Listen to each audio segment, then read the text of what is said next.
గే అంటే ఏంటి, వాళ్ళ లైఫ్స్ ఎలా ఉంది, గే కపుల్తో మాట్లాడి వాళ్ళ జీవితంలో జరిగిన గాథలు, మంచి చెడు అన్నీ కూడా మీతో తెలుసుకోవడానికి ప్రయత్నిద్దాం.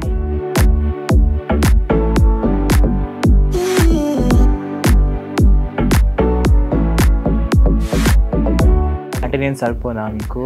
లేదు, ఇద్దరు కావాలి కదా. అసలు what is the difference between transgender and gay? So బేసిక్గా ట్రాన్స్ ఉమెన్ అయినా ట్రాన్స్ మెన్ అయినా ఏంటంటే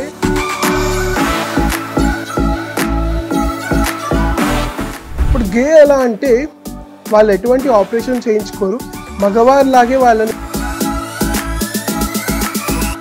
మీ ఈ 10 years రిలేషన్షిప్లో రిజెక్షన్స్ కానీ ఏమైనా ప్రాబ్లమ్స్ కానీ ఫేస్ చేస్తారా? ప్రతిరోజు మా కమ్యూనిటీ, స్పెషలీ మన ఎల్జిబిటీ కమ్యూనిటీలో every day is a struggle. ప్రతిరోజు ఒక struggle.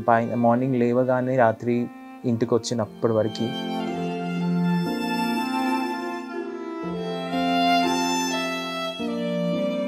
So coming to you Anil, నేను కూడా విన్నాను మీ కొన్ని సిచ్యువేషన్స్లో మీకు హౌస్ అరెస్ట్ చేయటము, కొంచెం ప్రాబ్లమ్స్ క్రియేట్ చేయడం జరిగింది. So can you share with us? పిలిచారు, ట్రాప్ చేసేసారు నన్ను. అప్పుడు 2 ఆప్షన్సే ఇచ్చారు, నువ్వు మాతో ఉండాలి లేకపోతే చచ్చిపో. రోడ్ మీద తీసుకొచ్చారు, నేను పారిపోతా ఉంటే మా తమ్ముడు షూతోని కాళ్ళు మీద కొట్టేసి బూట్స్ వేసుకొని తనేసరికి ఒక లెగ్ అనేది పని చేయడం లేదు. ఆ టైంలో ఆల్మోస్ట్ ఇంకా అదొక మర్డర్ అటెంప్ట్ అయిపోయింది. నేను అక్కడ పెట్రోల్ పోలీస్ వాళ్ళు కూడా వచ్చినప్పుడు కూడా వాళ్ళకి చేతులు ఎత్తి అడిగాను, నన్ను అట్లీస్ట్ పోలీస్ స్టేషన్కి తీసుకెళ్ళండి, ఇక్కడ ఉంటే నన్ను చంపేస్తారని చెప్పి.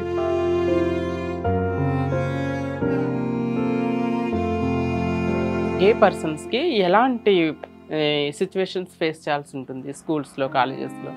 ట్రిగరింగ్ వర్డ్స్ చాలా యూజ్ చేస్తూ ఉంటారు. చెక్క అని, హిజ్రా అని, కొజ్జా అని చెప్పేసి, 0.5 అని, ఎందుకు ఇలా నడుస్తున్నావు, ఎందుకు ఇలా తింటున్నావు.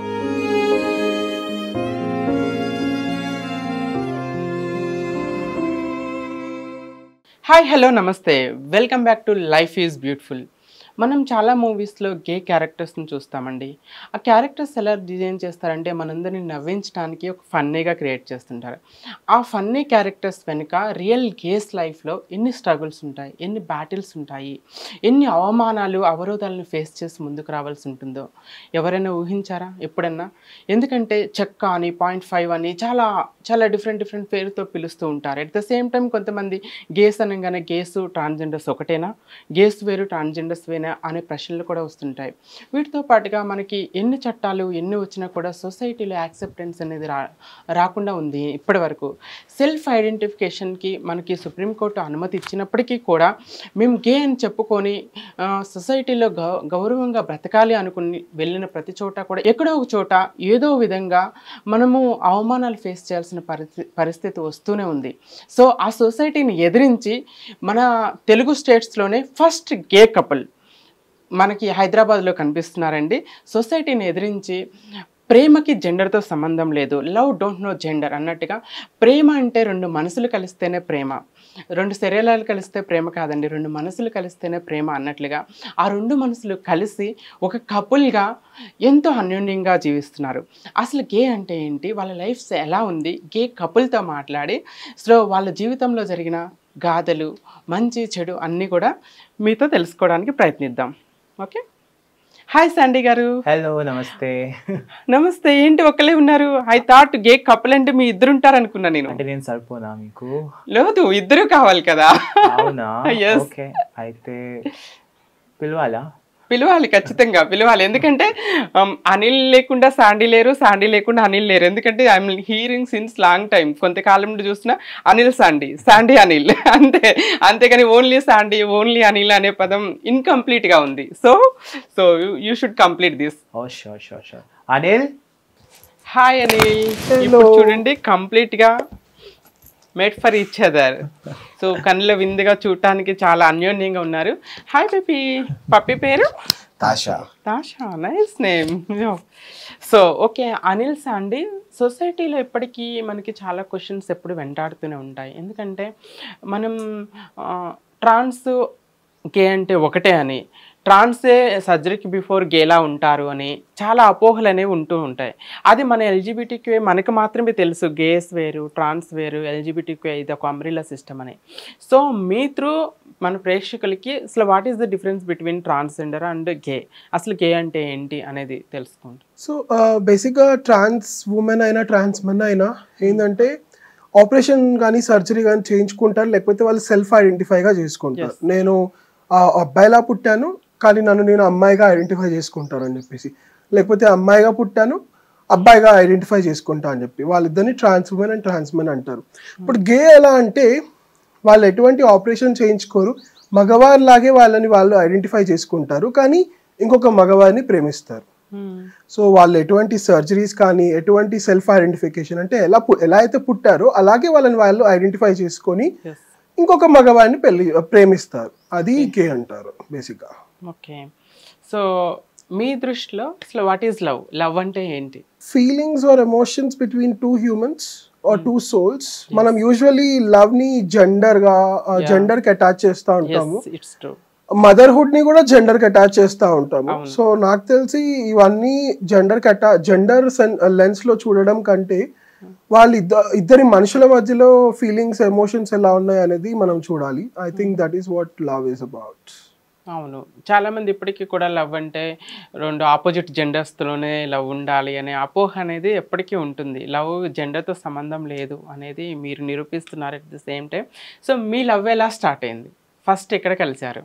సో ఆ టైంలో మనకి అప్లికేషన్స్ ఎప్పుడు లేదు. ఇప్పుడు అంటే కమ్యూనిటీకి అప్లికేషన్స్ ఉన్నాయి, చాలా సోషల్ మీడియా చాలా యాక్టివ్ వచ్చేసింది. కానీ ఆ టైంలో బ్యాక్ టు 10 years ముందు అంతా అప్లికేషన్స్ అయినా సరే ఇవన్నీ అంతా యాక్టివ్ లేదు. సో ఆ టైంలో we met in Facebook. So Facebook అది ఒకటే ఆ టైంలో ఉంది, ఇన్స్టాగ్రామ్ వాట్సాప్ ఏం లేదు అప్పుడు.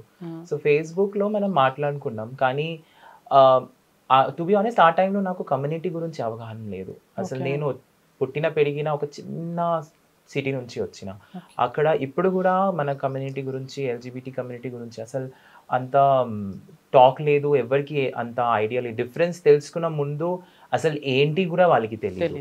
సో ఆ టైంలో చాలా ఇష్యూస్ జరిగినప్పుడు సో నేను హైదరాబాద్లో వచ్చిన. సో ఫేస్బుక్ ద్వారా నాకు తన పరిచయం. కానీ ఆ టైంలో నేను అంటే నేను కలుస్తా అని చెప్పిన, కానీ ఆ టైంలో ఏదో తనకి ఇష్యూ ఉంది ఫ్యామిలీ లేకపోతే ఏదో ఉంది నేను. కానీ అలాంటి ఫేస్బుక్లో ఆ టైంలో చాలా మంది ఉంటారు కమ్యూనిటీ వాళ్ళు, కానీ వాళ్ళు మాక్సిమం ఫేక్ వాళ్ళు ఉంటారు. బయటకి రాను, పిలుస్తే మాట్లాడు, జస్ట్ అక్కడ ఉంటారు టైం పాస్ కోసం కూడా చాలా మంది ఉంటారు. సో ఆ టైంలో నేను కూడా అట్లానే అనుకున్నా, నేను తనకి బ్లాక్ చేసేసిన, తను కలవలే కాబట్టి. దాని తర్వాత సడన్గా 6 months తర్వాత నేను అన్ని అన్బ్లాక్ చేసిన టైంలో తన అకౌంట్ కూడా అన్బ్లాక్ అయింది. సో దాని తర్వాత మళ్ళీ మాట్లాడుకున్నాం. దాని తర్వాత ఒక రోజు కలిసినాం. అది యాక్చువల్లీ తన కాలేజ్ నా కాలేజ్ పక్క పక్కనే 1 kilometer డిస్టెన్సే. సో అండ్ తన నా కాలేజ్ సీనియర్ అనమాట. సో నేను 2nd year ఉన్నప్పుడు తను 4th year లో ఉన్నాడు. సో 4th year లో తన కాలేజ్లో కాలేజ్ ఫెస్ట్ ఉంటుంది కదా, ఆ కాలేజ్ ఫెస్ట్ లో తన పిలిచాడు. సో పిలిస్తే నేను అక్కడ వెళ్ళిన, ప్రెజెంటేషన్ ఇచ్చిన, నాకు సర్టిఫికేట్ ఫస్ట్ ప్రైజ్ కూడా వచ్చింది. అక్కడ నుంచి స్టార్ట్ అయింది అన్ని. ఎన్ని ఇయర్స్ మీరు? 10 years. ఇప్పుడు 10 years అయిపోయింది. ఓ లాంగ్ రిలేషన్షిప్. సో మీరు ఎవరు ముందు ప్రపోజ్ చేస్తారు? పరిచయమైన ఎంత కాలంకి? తనే ప్రపోజ్ చేస్తారా? 1.5 months లోనే. 1.5 months లోనే? Okay okay. దాని తర్వాత నేను ఎక్సెప్ట్ చేయడానికి ఇంకా 1 hour పట్టింది. సో టోటల్ 2.5 months తర్వాతనే అన్ని స్టార్ట్ అయింది. అనిల్ గారు, మీకు ఎలా అనిపించింది తను 1.5 months లోనే నా సోల్మేట్ దొరికేశాడు అని? మీకు ఎలా? బేసిక్గా చిన్నప్పటి నుంచి స్కూల్లో కానీ కాలేజ్లో కానీ అంత ఫ్రెండ్ సర్కిల్ ఏం లేకపోతుండే. ఎందుకంటే కొంచెం ఫెమినిన్ గా ఉండేసరికి డిస్క్రిమినేట్ చేయడం కానీ, లేకపోతే ఎవరు సరిగ్గా ఫ్రెండ్షిప్ చేయకపోవడం కానీ, లేకపోతే నా గురించి తెలిసిన తర్వాత ఆ ఫ్రెండ్షిప్ని వదిలేసి వెళ్ళిపోవడం కానీ అలాంటివి జరిగేవి. సో సడన్గా ఇతన్ని కలిసినప్పుడు ఎలా అనిపించిందంటే తిను చాలా ఎక్కువ మాట్లాడతాడు బేసిక్గా. సో నవ్వుపిస్తాడు, మాట్లాడతాడు. సో నేను సైలెంట్గా చాలా ఉంటాను. నన్ను యూజువల్గా స్ట్రేంజర్స్ తోటి ఎక్కువగా, కొత్త వారితో ఎక్కువ మాట్లాడడము, అవి చూడరు మీరు.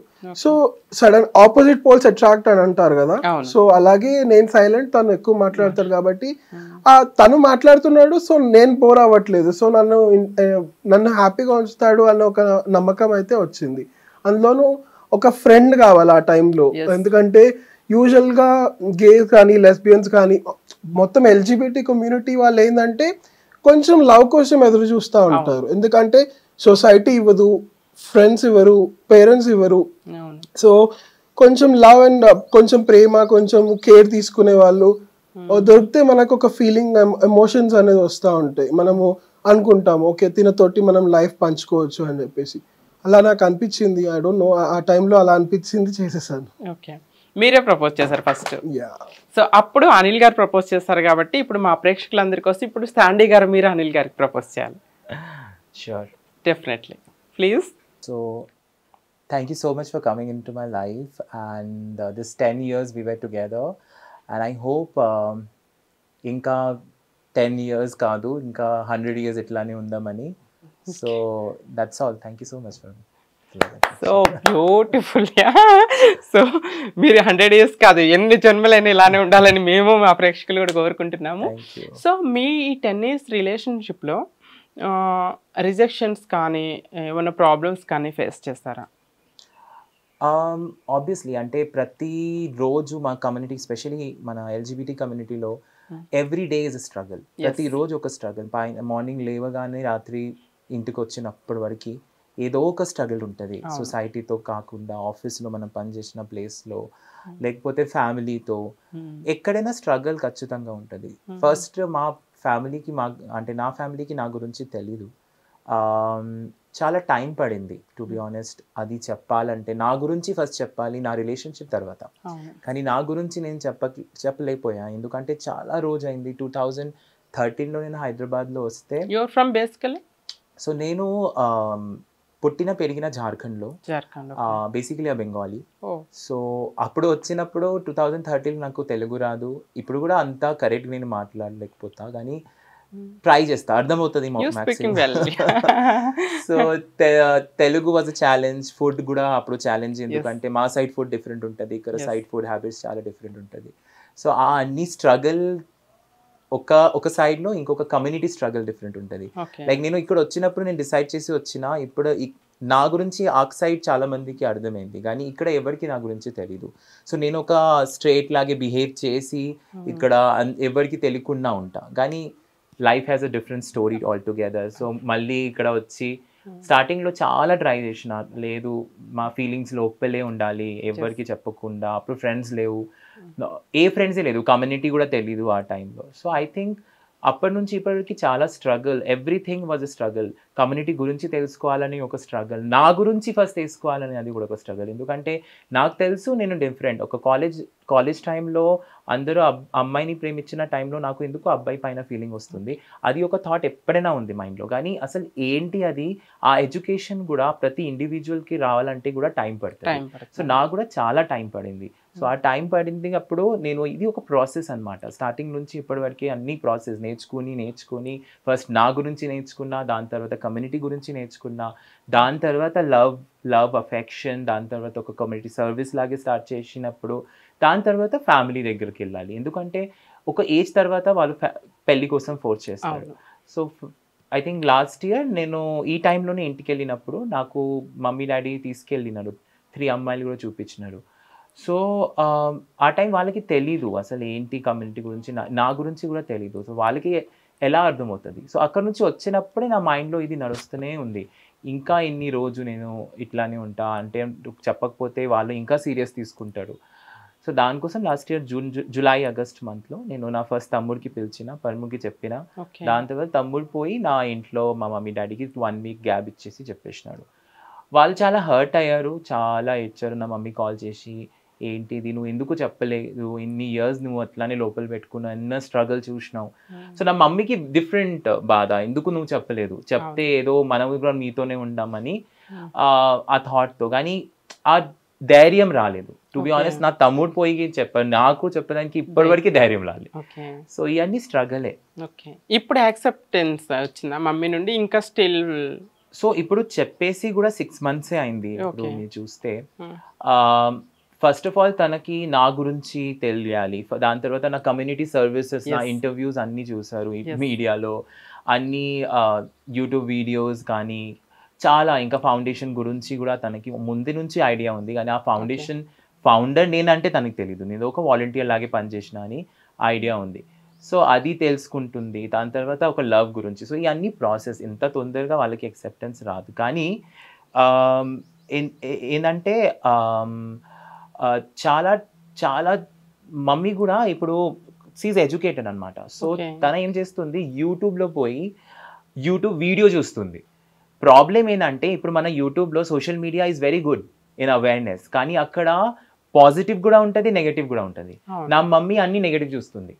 బాబా కొంతమంది ఉంటారు కదా, అది ధర్మ్ so called speakers, they are telling it's a disease, ఏదో ఒక డిజీజ్ అనమాట. సో అదే చూసి నా మమ్మీ మమ్మీ మైండ్ ఒక్కసారి యాక్సెప్ట్ చేస్తుంది, మళ్ళీ ఆ చూసి వెనకలు వచ్చి లేదు మేబీ నువ్వు వాళ్ళతో తిరిగినావు కాబట్టి ఎట్లా అయిపోయావు అని ఆ థాట్ నడుస్తూనే ఉంది. ఇంకా టైం పడుతుంది మొత్తం పూర్తిగా యాక్సెప్ట్ చేయడానికి.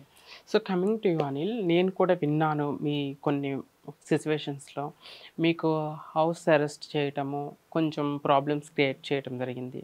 So can you share with us? నా కమింగ్ అవుట్ స్టోరీ తనకి కంప్లీట్గా ఆపోజిట్ అన్నమాట. ఎలా అంటే నేను ఆల్రెడీ కమ్యూనిటీ కోసము పనిచేయడం మొదలుపెట్టినప్పుడు ఒక 1.5 year మధ్యలో ఆ ఫొటోస్ అని వీడియోస్ అవన్నీ తీసుకెళ్ళి నాకు స్నేహితులుగా ఉన్నవారే అది ఏంటంటే దుష్మన్లా తయారై చెప్పి వాళ్ళకి చూపించడము, నాకు ఒక అవకాశం ఇవ్వలేదు నా గురించి నేను చెప్పడానికి. ఎందుకంటే ఐ కాంట్ డినై అ ఫ్యాక్ట్కి మా పేరెంట్స్ నన్ను మంచిగా చూసుకున్నారు. చిన్నప్పటి నుంచి ఏది కావాలంటే అది ఇలా చిటికేస్తే నాకు ఏది కావాలంటే అది తెచ్చేవారు. సో నేను ఎక్స్పెక్ట్ చేసింది ఏంటంటే నా ఐడెంటిటీ తెలిసినప్పుడు కూడా కాస్త టైం తీసుకుంటారు కానీ యాక్సెప్ట్ చేస్తారు అన్న ఒక చిన్న హోప్ ఉండే.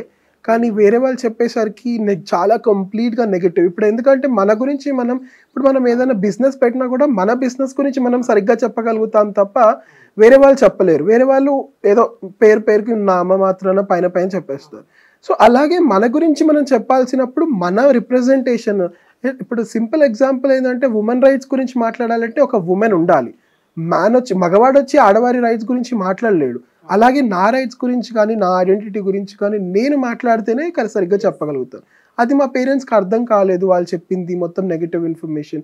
సో అప్పుడు నా ఫోన్ తీసేసుకున్నారు, హౌస్ అరెస్ట్ చేశారు, వర్బల్ అటాక్స్, ఫిజికల్ కొట్టారు, బాగా ఇంట్లో బంధించేశారు, హాస్పిటల్స్కి తీసుకెళ్ళి మెంటల్ షాక్ ట్రీట్మెంట్స్ ఇచ్చారు, కన్వర్షన్ థెరపీస్ ఇప్పించారు.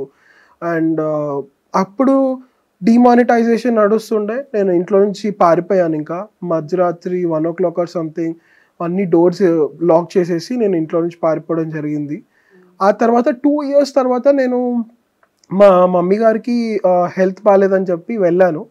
వెళ్ళిన తర్వాత అది ఫేక్, అది కూడా ట్రాప్ చేసేసి అబద్ధం చెప్పి పిలిచారు, ట్రాప్ చేసేసారు నన్ను. అప్పుడు 2 options ఇచ్చారు, నువ్వు మాతో ఉండాలి లేకపోతే చచ్చిపో అన్నారు. సో రోడ్ మీద తీసుకొచ్చారు. నేను పారిపోతా ఉంటే మా తమ్ముడు షూతోని కాళ్ళు మీద కొట్టేసి, సో దట్ నా కాళ్ళు మమ్మల్ని అందుకే మిగతా వాళ్ళ చేతులు పట్టేసుకునేసరికి అతను కాలుతో తన్నేసరికి, తను బూట్స్ వేసుకొని తన్నేసరికి ఒక లెగ్ అనేది పని చేయడం లేదు. ఆ టైంలో ఒక్క కాలుతోని నేను ఒక 1.5 kilometer నడుచుకుంటూ మెయిన్ రోడ్కి తీసుకొచ్చాను కొంటూ. అప్పుడు కూడా 11 o'clock or 12 o'clock అవుతుంది. అది మెయిన్ రోడ్ అనమాట. ఒక 40-50 members నన్ను గుమిగూడారు మొత్తము, మా రిలేటివ్స్ కానీ ఫ్రెండ్స్ కానీ మా పేరెంట్స్కి సంబంధించిన వాళ్ళు. ఆల్మోస్ట్ ఇంకా అదొక మర్డర్ అటెంప్ట్ అయిపోయింది. నేను అక్కడ పెట్రోల్ పోలీస్ వాళ్ళు కూడా వచ్చినప్పుడు కూడా వాళ్ళకి చేతులెత్తి అడిగాను, నన్ను అట్లీస్ట్ పోలీస్ స్టేషన్కి తీసుకెళ్ళండి, ఇక్కడ ఉంటే నన్ను చంపేస్తారని చెప్పి. ఎవరు సపోర్ట్ చేయలేదు, పోలీసులు కూడా. ఎందుకంటే మా ఫాదర్ ఒక పోలీస్ ఆఫీసర్. సో అక్కడ వాళ్ళు మాట్లాడేసుకునేది. నేను అక్కడి నుంచి ఎలాగో అలాగే ఎస్కేప్ అయ్యాను. ఆ తర్వాత కమ్యూనిటీలో వైజయంతి అమ్మ గారి సపోర్ట్ తోటి నేను తెలంగాణ హైకోర్టులో పిటిషన్ వేశాను. పిటిషన్ వేసుకున్న తర్వాత నా డాక్యుమెంట్స్ నాకు వచ్చేసాయి. పోలీస్ ప్రొటెక్షన్ అనేది ఇవ్వడం జరిగింది నాకు. అలాగే ఇప్పుడు 8 సంవత్సరాలు అయిపోయింది ఆల్మోస్ట్. నేను ఎలా ఉంటానో వాళ్ళకి తెలియదు, వాళ్ళు ఎలా ఉంటారో నాకు తెలియదు. బాధాకరంగానే ఉంటది, కానీ ఏంటంటే అట్లీస్ట్ బతుకున్నామన్న ఒక సంతోషం ఉంటుంది. అసలు మధ్యలో కలవాలి, మాట్లాడాలనే ప్రయత్నాలు అటు సైడ్ నుండి ఇటు సైడ్ నుండి కూడా లేవు అసలు? ఉంటది, కానీ సిచ్యువేషన్స్ అనేవి ఎలా ఉన్నాయంటే అంటే ఇది మీరు చావు నుండి బయటపడి వచ్చారు నాకు కాబట్టి నమ్మకం పోయింది. ఎందుకంటే స్టార్టింగ్ లో మెంటల్ షాక్ ట్రీట్మెంట్స్ ఇచ్చేటప్పుడు ఒకసారి మర్డర్ అటెంప్ట్, తర్వాత 2 years తర్వాత ఒకసారి మర్డర్ అటెంప్ట్ అనేసరికి మీరు కన్విన్స్ చేయడానికి ట్రై చేసినప్పుడు వాళ్ళు కన్విన్స్ అవ్వలేదు అసలు మీరు చెప్పడానికి ట్రై చేశాను. వాళ్ళు వినే ఓపిక లేదు, వాళ్ళకి అర్థం చేసుకునే స్తోమత లేదు. అన్నీ ఉన్నాయి, కానీ ఆలోచన శక్తి తగ్గిపోయింది. ఎందుకంటే నేను వాళ్ళని కూడా బ్లేమ్ చేయను, నేను సొసైటీని బ్లేమ్ చేస్తాను. ఫస్ట్ నా గురించి ఎవరైతే నెగటివ్ గా చెప్పారో వాళ్ళు, అండ్ సెకండ్ మనం ఒక మనిషిని ఇంకో మనిషి ప్రేమిస్తున్నాడు అంటే ఆలోచించకుండా, ఇప్పుడు ఒక అబ్బాయి కులంలో కూడా వేరే క్యాస్ట్ వాళ్ళని ప్రేమిస్తే కూడా ఆనర్ కిల్లింగ్ పేరున అబ్బాయినో అమ్మాయినో చంపేయడం జరుగుతుంది. సో నేను సొసైటీని బ్లేమ్ చేస్తాను. మనం ఎలాంటి సొసైటీలో బతుకుతున్నాము? ఒక మనిషిని చంపడము ఎక్కువ ఈజీ, కానీ ఒక మనిషిని యాక్సెప్ట్ చేయడం చాలా కష్టంగా మారిపోయింది. సో మా పేరెంట్స్ ని కూడా అసలు బ్లేమ్ చేయను నేను ఇప్పటికీ, ఎందుకంటే వాళ్ళు చేసిన తప్పైనా కూడా ఇప్పుడు హైకోర్టులో పిటిషన్ వేసినప్పుడు జడ్జి ఏమన్నారంటే ఎఫ్ఐఆర్ ఫైల్ చేసేసేయండి, మీ ఫాదర్ని మీ బ్రదర్ని అరెస్ట్ చేస్తాం అన్నప్పుడు కూడా నేనేం చెప్పానంటే, నాకు జన్మనిచ్చి నాకు కావాల్సినవన్నీ ఇచ్చారు 18 సంవత్సరాలు. ఆ 18 సంవత్సరాలు నేను ఎలా మర్చిపోతాను? జస్ట్ ఒక ఇన్సిడెంట్ జరిగిందని చెప్పేసి. నేను ఏమన్నానంటే, నాకు ఎవరి మీద కేసు అవసరం లేదు, ఎవరి మీద ఎఫ్ఐఆర్ అవసరం లేదు. ఇప్పుడు ఒక సింగిల్ ఎఫ్ఐఆర్ మా ఫాదర్ మీద పడిందంటే పోలీస్ ఆఫీసర్ కాబట్టి జాబ్ పోతుంది. మా ఫాదర్ బ్రదర్ జైల్లో ఉంటే మా మదర్ ఒకరు హౌస్ వైఫ్ ఇంట్లో కూర్చొని ఏడుస్తూ ఉంటారు. నేను ఎలాగ హ్యాపీగా ఉండగలుగుతాను? సో నేను జడ్జ్కి చెప్పాను, ఎఫ్ఐఆర్ ఏం అవసరం లేదు, నా డాక్యుమెంట్స్ నాకు ఇప్పించండి, నా లైఫ్ నేను బతుకుతాను, వాళ్ళ లైఫ్ వాళ్ళు బతకనివ్వండి, నా లైఫ్ లోకి జోలి చేసుకోవద్దు అని చెప్పేసి చెప్పాను. అక్కడితోటి ఇంకా ఆగిపోయింది. You are such a kind hearted, seriously. యాక్చువల్గా ప్రాణాలు తప్పించుకొని వచ్చి కూడా తల్లిదండ్రుల కోసం ఆలోచించావు. ఐ హోప్ ఫ్యూచర్లో వాళ్ళు మనకి ఇంకా చట్టాలు, న్యాయాలు, యాక్ట్లు మనం ఫైట్ చేస్తూనే ఉన్నాము. పాజిటివ్ రెస్పాన్స్ వచ్చి వాళ్ళు అర్థం చేసుకొని వాళ్ళ ప్రేమ మీకు అందించాలి, మీ ప్రేమని వాళ్ళు కూడా తీసుకోవాలని కోరుకుంటున్నాను. సో మనం ఇక కపుల్గా మీరు కొంతకాలం నుండి ఉన్నారు, మనం still LGBTQ same sex marriage కోసం కానీ వీటి కోసం ఫైట్ చేస్తూనే ఉన్నారు. మనకి రీసెంట్గా కూడా సుప్రీంకోర్టులో మనకి ప్రాసెస్ జరిగి అది రిజెక్ట్ అవ్వడం జరిగింది. దానిపై మీ ఇద్దరి స్పందన ఏంటి? సో బేసికలీ మనం ఒక డిప్లొమాటిక్ సొసైటీలో బతుకుంటున్నాం.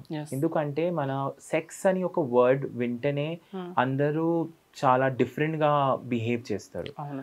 ఇంకా ఆ రైట్స్ ఎందుకు ఇవ్వట్లేదంటే మన కల్చర్లో లేదని చాలా మంది చాలా థాట్స్, చాలా కోట్స్ ఇస్తూనే ఉన్నారు. కానీ ఒక మాట అర్థం చేసుకోవాలి, సుప్రీంకోర్టు 2018లో 377 దగ్గర సెక్షన్కి తీసేసినారు. ఆ సెక్షన్ తీసినప్పుడు మీరు సెక్స్ చేసుకోవచ్చు ఆ సెక్షన్ ప్రకారం చూస్తే, కానీ పెళ్లి చేసుకోకూడదు. సో మనం అది మన కల్చర్లో ఉందా అసలు? అది మనం క్వశ్చన్ చేయాలి. ఎందుకంటే ఒక్క సైడ్ లో సుప్రీంకోర్టు అంటున్నాడు మీరు సెక్స్ చేయొచ్చు, ఇంకొక సైడ్ అంటున్నాడు పెళ్లి చేసుకుంటే అది మన కల్చర్లో లేదు. అయితే సెక్స్ చేయాలంటే మా కల్చర్లో ఉందా? అది కూడా క్వశ్చన్ చేయాలి. సో ఈ డిప్లొమాటిక్ 2-sided ఫేసెస్ కమ్యూనిటీ సొసైటీలో మనం ఉంటున్నాం. సో దానికి ఆబ్వియస్లీ టైం పడుతుంది. ఒక ఎల్జిబిటి కమ్యూనిటీ యాక్టివిజం కానీ ఒక క్వైర్ యాక్టివిజం, క్వైర్ రైట్స్ మనం చూస్తే గత 25-30 years నుంచే ఆ రైట్ కోసం ఎక్కువ మనం యాక్టివిస్ట్ బయట వచ్చారు, చాలా మంది పనిచేశారు. So 30 years of activism, 30 years of వర్క్తో కొన్ని చాలా చేంజెస్ వచ్చినాయి. ట్రాన్స్జెండర్ యాక్ట్ వచ్చింది, 377 పోయింది. సో నాకు హోప్ ఉంది. నేను ఇప్పుడు ఎందుకు అవ్వట్లేదు దానికి కంప్లైంట్ చేయ బదులు నాకు ఒక హోప్ ఉంది, మేబీ ఇన్ ఫ్యూచర్. కానీ అది ఇంత తొందరగా వస్తే ఇంకా చాలా లైఫ్ మనం సేవ్ చేసుకోవచ్చు. మీకు తెలిసి ఉంటుంది మా కమ్యూనిటీలో సూసైడ్ రేట్స్ చాలా ఎక్కువ ఉంది. లవ్ ఎఫెక్షన్స్తో సూసైడ్ చేసిన వాళ్ళు, ఫ్యామిలీ ప్రెషర్లో సూసైడ్ చేసిన వాళ్ళు, సొసైటీ ప్రెషర్లో, జాబ్ దగ్గర ఇష్యూస్, ఇంకా లవ్ లవ్లో సూసైడ్ చేసిన వాళ్ళు కూడా చాలా, ఫ్యామిలీ ఎక్కట్లేదు, అమ్మాయిని పెళ్లి చేసుకుంటున్నారు ప్రెషర్లో, సో తన పార్ట్నర్ సూసైడ్ చేసుకుంటున్నారు. ఇలాంటి చాలా కేసెస్ ఉన్నాయి. సో ఎంత తొందరగా వస్తే మా కమ్యూనిటీకి అంత బెటర్మెంట్ ఉంటుంది. ఒక్కసారి రిజెక్ట్ అయింది ఆబ్వియస్లీ మన అందరికీ తెలుసు.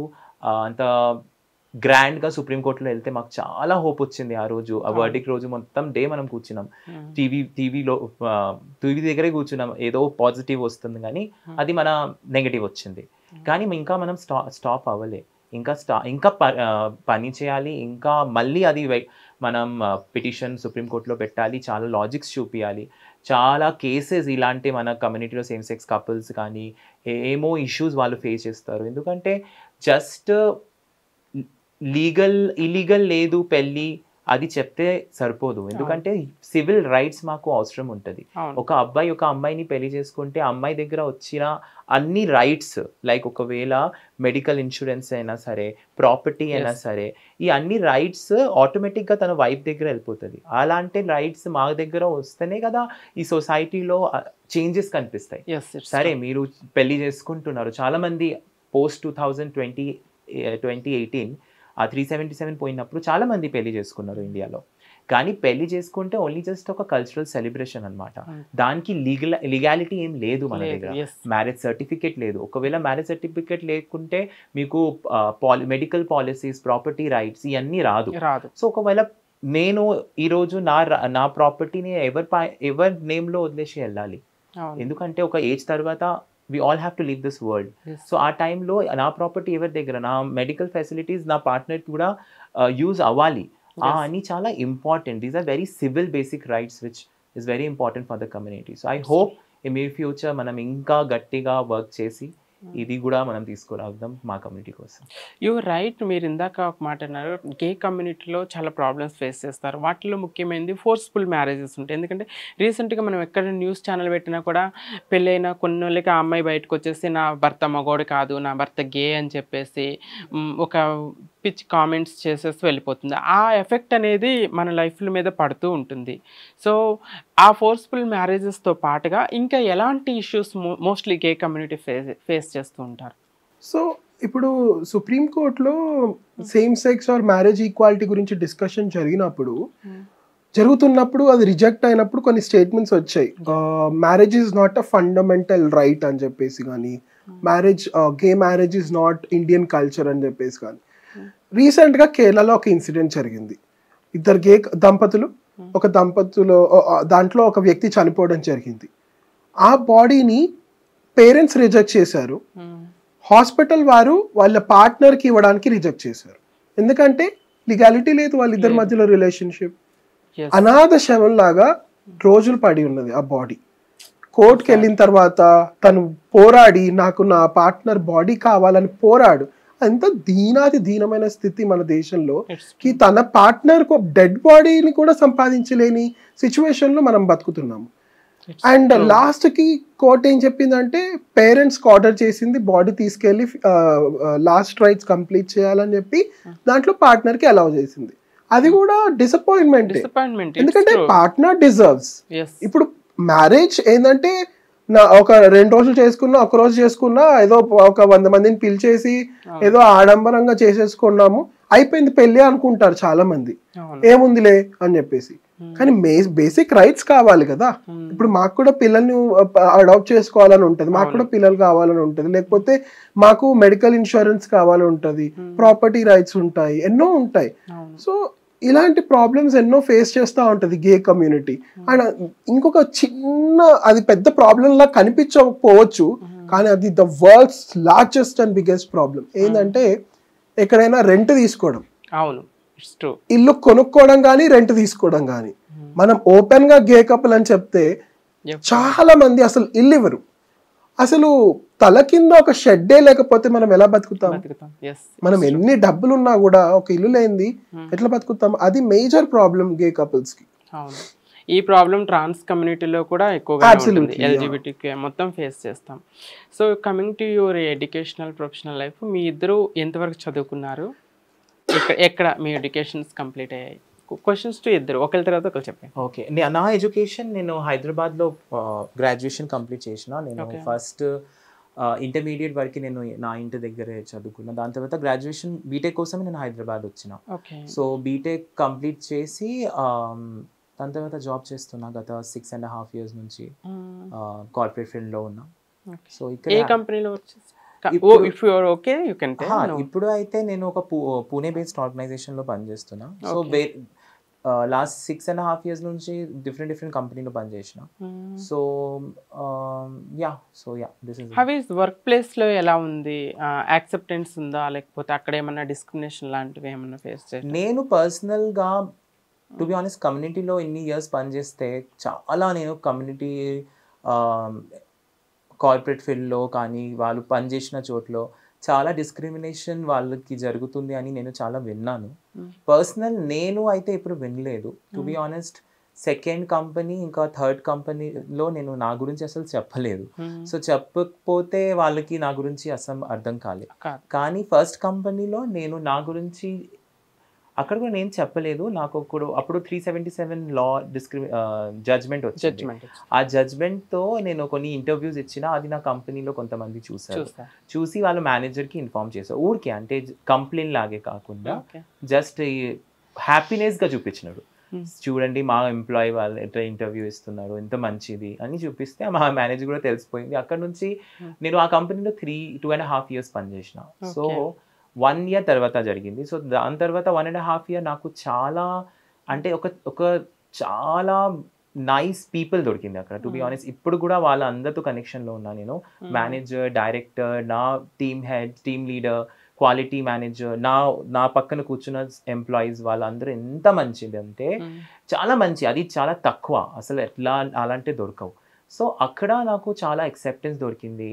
నేను ఆఫీస్లో డెసిగ్నేషన్ పెడితే కూడా నా డైరెక్టర్, నా మేనేజర్ సెపరేట్గా పిలిచి మీకు ఎవరైనా చెప్పారా, మీకు ఏదైనా వివక్షత చేశారా, ఎవరైనా మీకు కమెంట్ పాస్ చేశారా, మీరు ఎందుకు వదిలేస్తున్నారు జాబ్ అంటే నేనన్నా నాకు మంచి ఆపర్చునిటీ దొరికింది అంటే వాళ్ళు అప్పుడు అన్నాడు అయితే మంచిది, మీకు మంచి దొరికితే మాకు కూడా చాలా సంతోషం, కానీ ఏదో ఇష్యూతో మీరు వెళ్తున్నారంటే మీరు ప్లీజ్ హైలైట్ చేయండి. సో నేను చాలా హ్యాపీగా ఉన్నాను ఇట్లా పర్సనల్గా పిలిచి అడిగిన అట్లీస్ట్ 1 step అయినా వాళ్ళు తీసుకున్నాడు.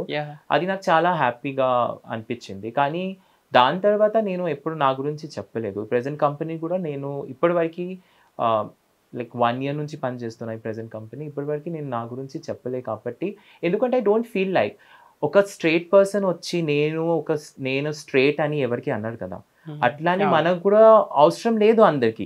నీతో ఉన్న వాళ్ళు, నీ దగ్గర ఉన్న వాళ్ళు, నీ ఫ్రెండ్ సర్కిల్, నీ ఫ్యామిలీ, నీ పేరెంట్స్ని చెప్పొచ్చు. అది కూడా మీకు కంఫర్టబుల్ ఉంటేనే. రోడ్లో తిరిగిన వాళ్ళు లేకపోతే జస్ట్ ఫ్యూ అవర్స్ పనిచేసిన వాళ్ళకి మాకు అంత బాండింగ్ ఉండవు. వాళ్ళ దగ్గర పోయి నా గురించి, నా పర్సనల్ ఒక లైఫ్ గురించి చెప్పాలంటే నాకు అవసరం అనిపించలే. సో దానికోసం నేను ఎవరికి చెప్పలేకపోయా. So when you don't say discrimination doesn't come. మీరు చెప్తేనే డిస్క్రిమినేషన్ స్టార్ట్ అవుతుంది. నేను 8 yearsలో 3-4 కంపెనీస్లో వర్క్ చేశాను మొత్తం. ఫస్ట్ ఏదైతే కంపెనీలో వర్క్ చేశానో అమెజాన్, దాంట్లో ఎల్జిబిటీకి ఒక చాప్టర్ లాగా నేను ఒక చాప్టర్ లాగా ఇంట్రడ్యూస్ చేయడం జరిగింది. దానికోసం పని చేయడం జరిగింది. సో నాకు డిస్క్రిమినేషన్ తక్కువ జరుగుతుంది, ఎందుకంటే నేను చాలా వోకల్. నన్ను ఎవరైనా డిస్క్రిమినేట్ చేస్తే దుమ్ము దులిపి వదిలేస్తాను. వాడికి మొత్తము A to Z అన్నీ చెప్పేసి తర్వాత వాడు ఎలా రియలైజ్ అవుతాడంటే వీడితో ఎందుకు పెట్టుకున్నాను అన్నట్టు రియలైజ్ అవుతాడు, అలా అనమాట. సో నాకు డిస్క్రిమినేషన్ అంటే ఒక 1 కంపెనీలో జరిగింది. అప్పుడు నేను ఏంటంటే ఎక్కువగా మెంటల్ స్ట్రెస్ తీసుకోకుండా నేను వదిలేయడం జరిగింది. ఎందుకంటే ఆ టైంలో నాకు కూడా కొంచెం ఫిజికల్ హెల్త్ బాగుండకపోవడంతో ఇప్పుడు ఎందుకులే, ఇప్పుడు అవసరం లేదని చెప్పేసి. బట్ ప్రస్తుతానికి ఇప్పుడు వర్క్ చేస్తున్న కంపెనీ ఇట్స్ ఫినాన్స్ కంపెనీ. కంప్లీట్గా ఫ్రెండ్లీ అని చెప్పను, కానీ నేను వోకల్ అక్కడ. నేను నా గురించి తెలుసు చాలా మందికి, నా చుట్టుపక్కల కూర్చునే వాళ్ళకి, ఎందుకంటే ప్రతిరోజు ఒకే దగ్గర కూర్చుంటాము. సో అందరికీ తెలుసు, నా పార్ట్నర్ తెలుసు, మా డాటర్ తెలుసు, వాళ్ళు కూడా వస్తా అంటారు ఇంటికి, you want to come to your events అని అంటారు. సో ఫ్రెండ్లీగా మాట్లాడతారు. మా మేనేజర్ కూడా ఫ్రెండ్లీ, వారికి కూడా తెలుసు నా స్టోరీ అంతా. సో అట్లీస్ట్ ఒక హోప్ ఉంది, అర్థం చేసుకుంటారు ఏమైనా ప్రాబ్లమ్స్ వస్తే అన్న సంతోషం అయితే ఉంది వర్క్ స్పేస్లో. సో మోస్ట్ ఆఫ్ ది మనకి చైల్డ్హుడ్లో స్కూల్స్లో ఎడ్యుకేషన్లో trans community being a trans men నేనైతే చిన్నప్పుడు చైల్డ్హుడ్లో అబ్బాయి బాడీలో స్ట్రక్ ఉన్నాను, నేను అమ్మాయిలాగా బిహేవ్ చేసేదాన్ని కాబట్టి different comments, harassments, physical harassments స్కూల్లో కాలేజెస్లో ఫేస్ చేయాల్సిన పరిస్థితులు నాకు వచ్చాయన్నమాట. సో గే పర్సన్స్కి ఎలాంటి సిచ్యువేషన్స్ ఫేస్ చేయాల్సి ఉంటుంది స్కూల్స్లో కాలేజెస్లో? ఐ థింక్ ట్రాన్స్ ఉమెన్ కి అండ్ గే కి చాలా సిమిలారిటీస్ ఉంటాయి. ఎందుకంటే కొంచెం ఫెమినిన్ గా ఇద్దరు ఉంటారు, ఉండకపోవచ్చు, ఉండొచ్చు, కానీ చాలా మంది కూడా ఉంటారు ఫెమినిన్ గా. సో ట్రిగరింగ్ వర్డ్స్ చాలా యూస్ చేస్తా ఉంటారు. చెక్క అని, హిజ్రా అని, కొజ్జా అని చెప్పేసి, 0.5 అని, ఎందుకు ఇలా నడుస్తున్నావు, ఎందుకు ఇలా తింటున్నావు, వీడితో కూర్చుంటే నువ్వు కూడా ఇలాగే అవుతావు, వీడితో తింటే ఇలాగే అవుతావు.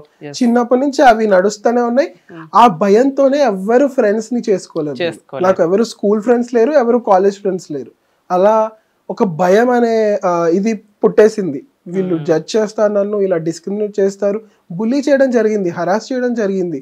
సో ఒక భయం అనేది ఏర్పాటైపోయింది. ఇంకా వీళ్ళు అందరితో ఇలా కలిసి ఉంటే ఏదో ఒక రోజు నా గురించి తెలిసినప్పుడు ఇలాగా హరాస్ చేస్తారని చెప్పేసి, సో నేను ఒక 1 కిలోమీటర్ దూరంగానే పెట్టుకున్నాను. ఓకే, మీరిద్దరు కూడా గత కొన్ని సంవత్సరాలుగా లాంగ్ పీరియడ్ అని చెప్పుకోవచ్చు యాక్టివిస్టులుగా ఉన్నారు. చాలా యాక్టివిజంగా చాలా ఈవెంట్స్కి వెళ్ళారు, ఫారిన్ ట్రిప్స్ కూడా వెళ్తూ ఉంటారు అవేర్నెస్ కోసం, సెన్సిటైజేషన్ చేయడం కోసం. సో ఆ వర్క్ ఎక్స్పీరియన్స్ ఎలా ఉంది?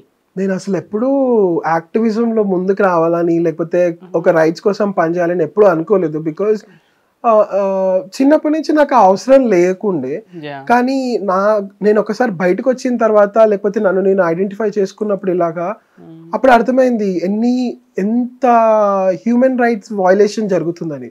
నేను చాలా పొలిటికల్ మైండ్ సెట్ గా మాట్లాడతాను. మనకి కాస్ట్, రిలీజన్ బేస్డ్ గానే చాలా డిస్క్రిమినేషన్ జరుగుతున్న కంట్రీలో మనం పేరుకే సెక్యులర్ డెమోక్రటిక్ కంట్రీ అని మాట్లాడుకుంటా ఉంటాం.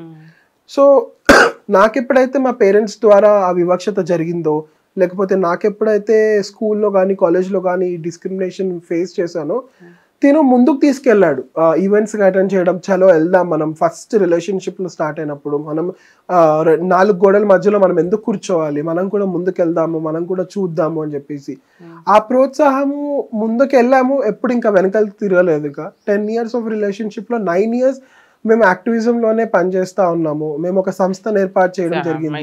మై నెక్స్ట్ క్వశ్చన్ అదే, మొబేరా ఫౌండేషన్ స్టార్ట్ చేస్తారు. అసలు స్టార్ట్ చేయాలనే ఆలోచన ఎలా వచ్చింది? సో ఏం వర్క్స్ చేస్తారు దాని త్రూ, మొబేరా ఫౌండేషన్ త్రూ?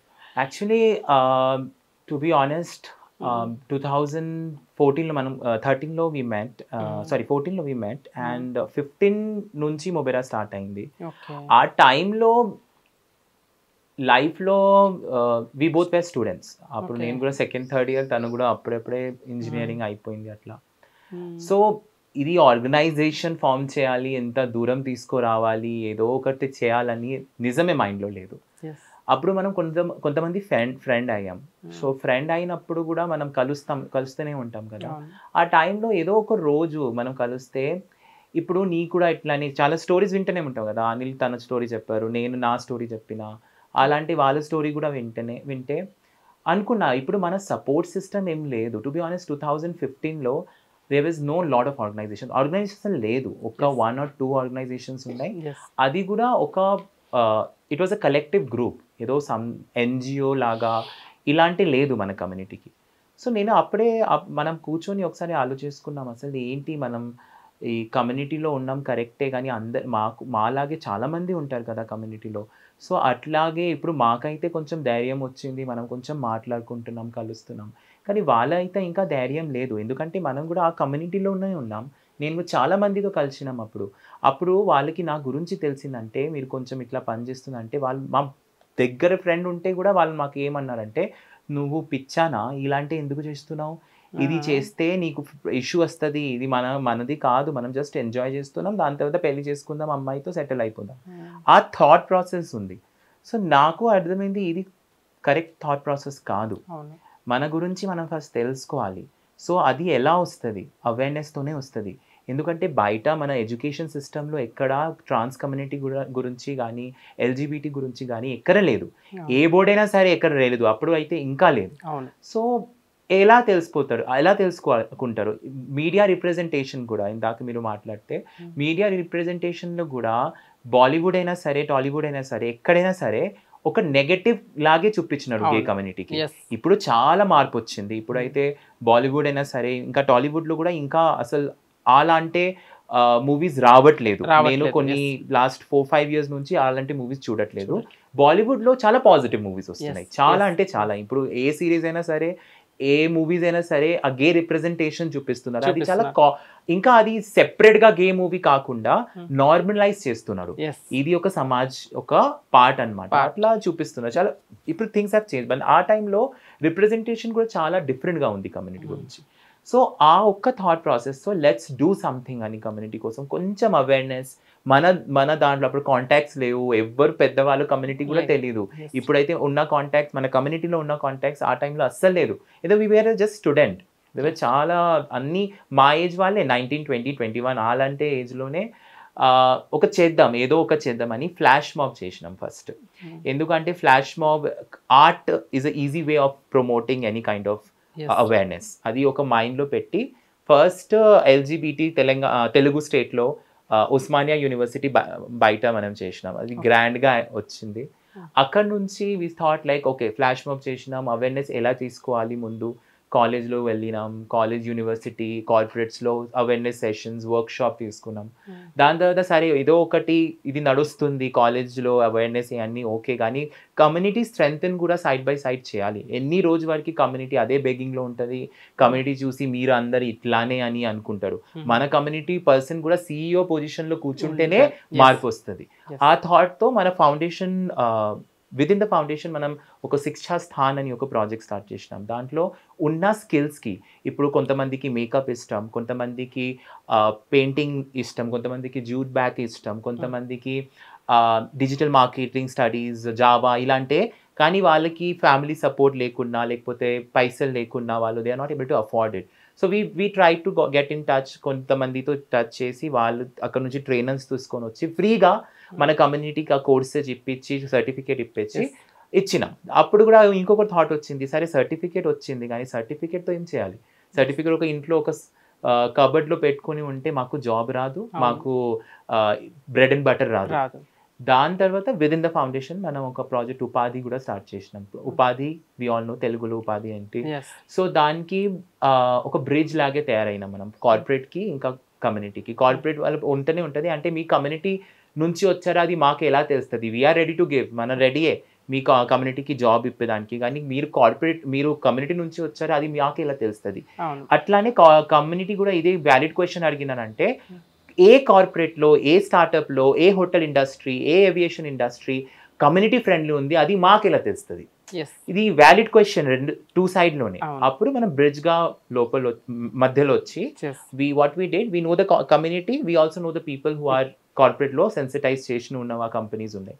అప్పుడు లాస్ట్ 2 yearsలో, గత 2 yearsలో 400+ people, different company, startups, hotel industry, just not in Hyderabad. ITC హోటల్తో మనం కొలాబరేట్ చేసి, అది 5-star హోటల్ అనమాట.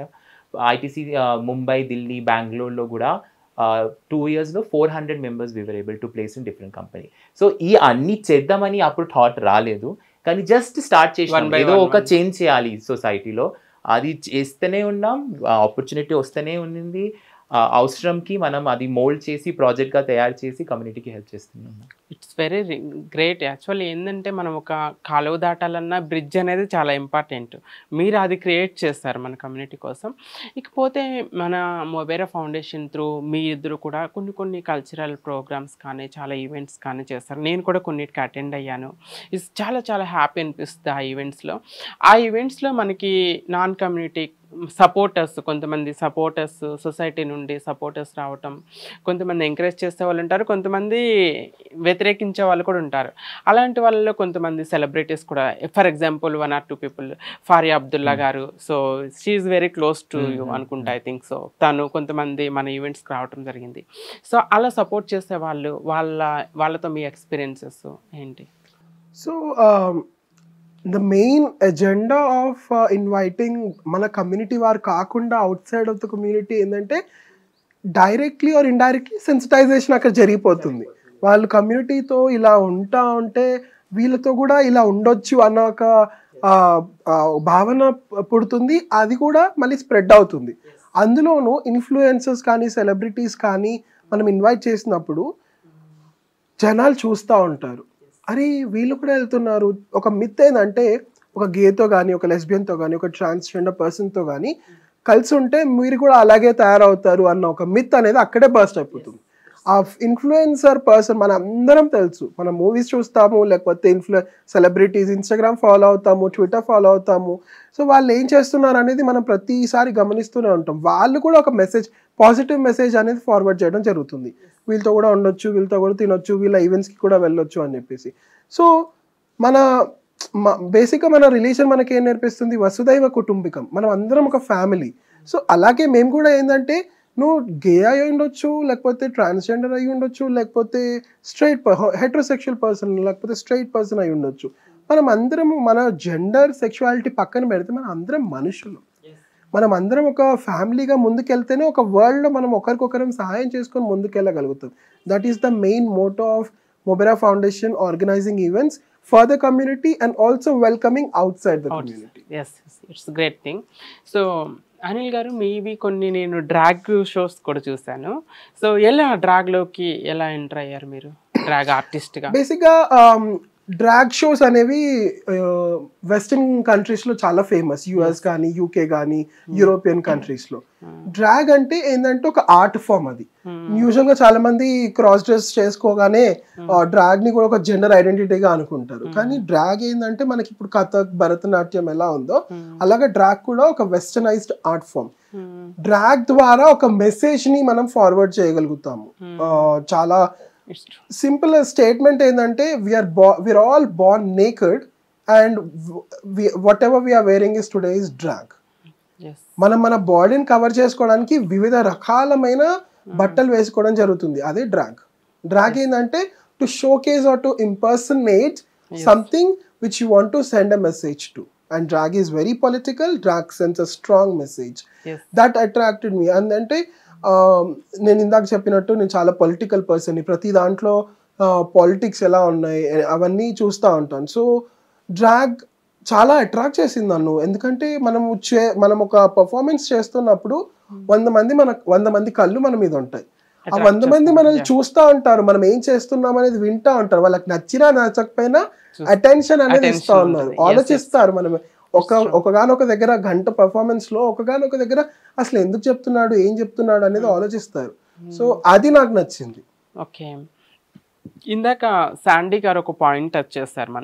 మన ఫిల్మ్ ఇండస్ట్రీస్లో comparative to other languages, Telugu కంట్రీస్లో నేను రీసెంట్గా అప్పుడు రిలీజ్ అయినప్పుడు చూడాలి, రీసెంట్గా టీవీలో ఒక మూవీ చూసాను, లైక్ గుండె జారి గల్లంతేంది ఒక మూవీ. సెక్యూరిటీ గార్డ్ దగ్గరికి వెళ్ళి తిప్పుకుంటూ వెళ్తారు, తను మళ్ళీ వచ్చేసి అట్లా యూ లుక్స్ మీరిద్దరు చూసుకున్నారు. కానీ కొంతమంది నాకు తెలిసిన గేస్ని చూస్తే దే ఆర్ వెరీ ప్రొఫెషనల్. అలా ఇప్పుడు బిహేవ్ చేయరు, అబ్బాయిలను చూసి నన్ను ఇంకా తడుము నొక్కు అని చెప్పేసి. అలాంటి మెసేజెస్, బ్యాడ్ మెసేజెస్ కొన్ని మూవీస్లో వస్తుంటాయి. సో వాటిపై మీ అభిప్రాయం ఏంటి? ఇందాక నేను అదే దట్ ఒక టైంలో గే రిప్రజెంటేషన్ అట్లానే చూపించింది. బాలీవుడ్ లో ఒక ఫేమస్ ఆర్టిస్ట్ ఉన్నారు, తన పేరు బాబీ డానీ. సో తనకి గే లాగే చూపించినాడు. తన చాలా మూవీస్ లో పనిచేశారు. అసలు ఆ టైంలో మిడ్ 90s, ఎందుకంటే నేను ఆ జనరేషన్ కాబట్టి మిడ్ 90sలో ప్రతి మూవీలో తన ఆల్టర్నేట్ మూవీస్లో తన వచ్చి సేమ్ తన రిప్రజెంటేషన్ కూడా అట్లా అందరినీ అబ్బాయిని టచ్ చేసి తన వస్తేనే అందరు అబ్బాయి పాడిపోతాడు.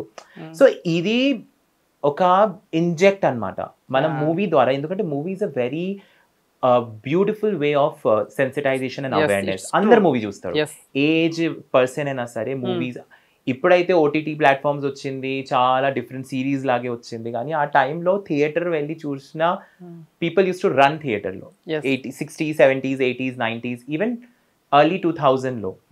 సో అందరూ కి ఇంజెక్ట్ అయింది. ఓకే, గే వాళ్ళే ఇట్లానే ఇట్లా ఉంటాడు, ఉండాలి. Yes. సో ఇట్లా వాళ్ళతో ఉంటే మనకి ఎట్లా టచ్ చేస్తాడు, వాళ్ళ అబ్బాయి చూసి అందరు అబ్బాయి చూసి ఎట్లా చేస్తారు.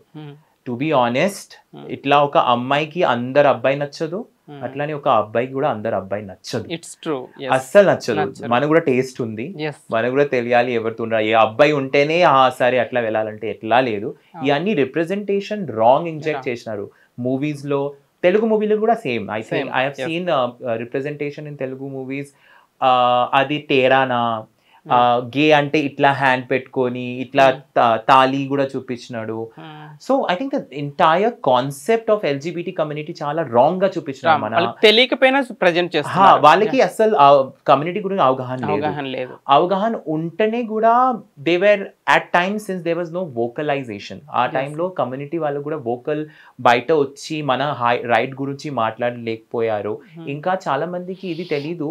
ఒకవేళ రాంగ్ రిప్రజెంటేషన్ చేసిన అనుకోండి, మనం తన పైన కేసు పెట్టచ్చు, లీగల్ కేసు పెట్టచ్చు. ఇవన్నీ మా కమ్యూనిటీకి ఫస్ట్ తెలీదు, అండ్ వాళ్ళకి కూడా ఆ భయం లేదు.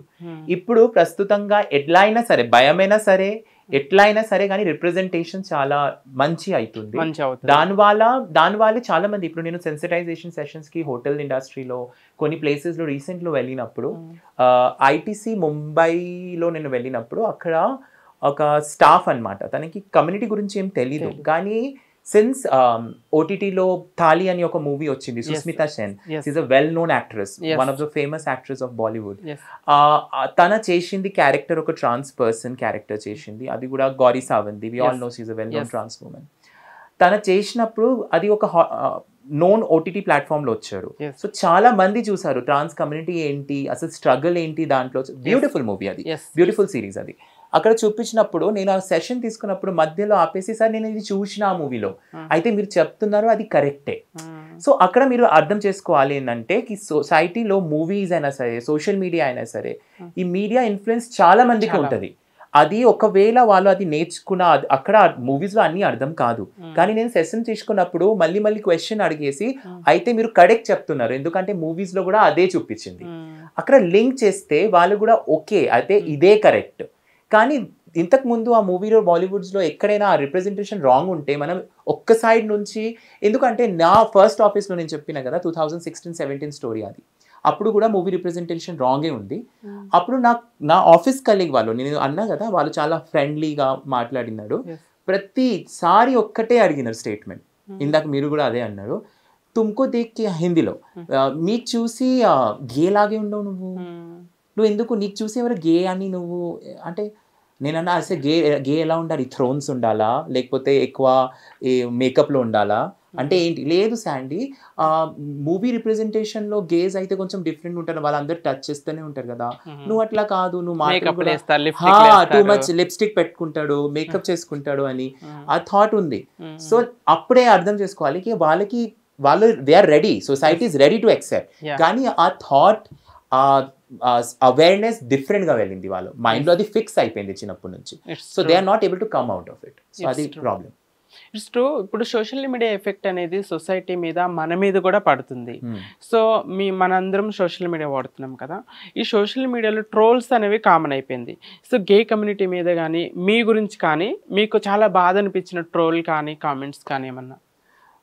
ఐ థింక్ ఎవ్రీ ఇంటర్వ్యూ, ప్రతి ఇంటర్వ్యూ అది ఎంత పెద్ద ప్లాట్ఫామ్ అయినా సరే, బ్రూట్ అయినా సరే, these are very big platform, Brut లేకపోతే హ్యూమన్స్ ఆఫ్ హైదరాబాద్, ఇది చాలా పెద్ద ప్లాట్ఫామ్స్ అన్నమాట. ఎక్కడైనా సరే ట్రోలింగ్ ఇస్ కామన్. ప్రతిసారి వీడియో కింద కమెంట్స్ చూసి ఒక టైంలో obviously it was very hurtful. ఎందుకంటే మార్నింగ్ లేవగానే మీరు ఒక వీడియో ఆన్ చేసిన అనుకోండి, మీ వీడియో వచ్చింది అని ఓపెన్ చేసి చూసిన అనుకోండి, కొంతమంది చాలా పాజిటివ్ గా రాస్తారు, కొంతమంది పారాగ్రాఫ్ కూడా రాసి మీకు సపోర్ట్ చేస్తాడు, కొంతమంది మన వాళ్ళు కూడా వీడియో చూసి, మేము శాండీ మీకు ఎన్ని ఇయర్స్ నుంచి చూస్తున్నాం, it's so nice to see you there అని ఆబ్వియస్లీ ఎవరైనా ఒక హ్యూమన్ టెండెన్సీ అనమాట.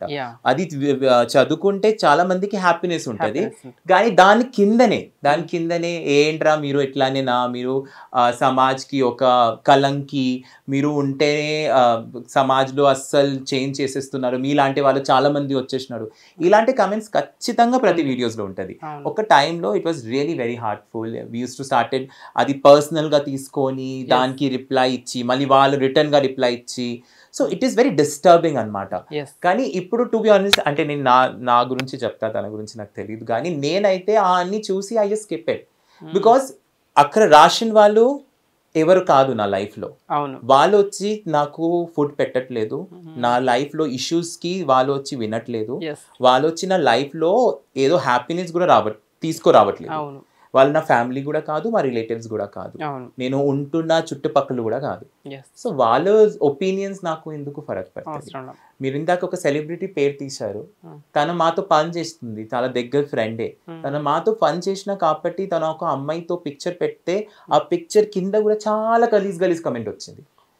ఎస్, చాలా అంటే ఒక రేంజ్. నేను కమెంట్ చదువుకుంటే నాకు చాలా గలీజ్గా ఫీల్ అయింది, ఎందుకంటే తను జస్ట్ మా సపోర్ట్ చేస్తున్నా, మా దగ్గర మా కోసం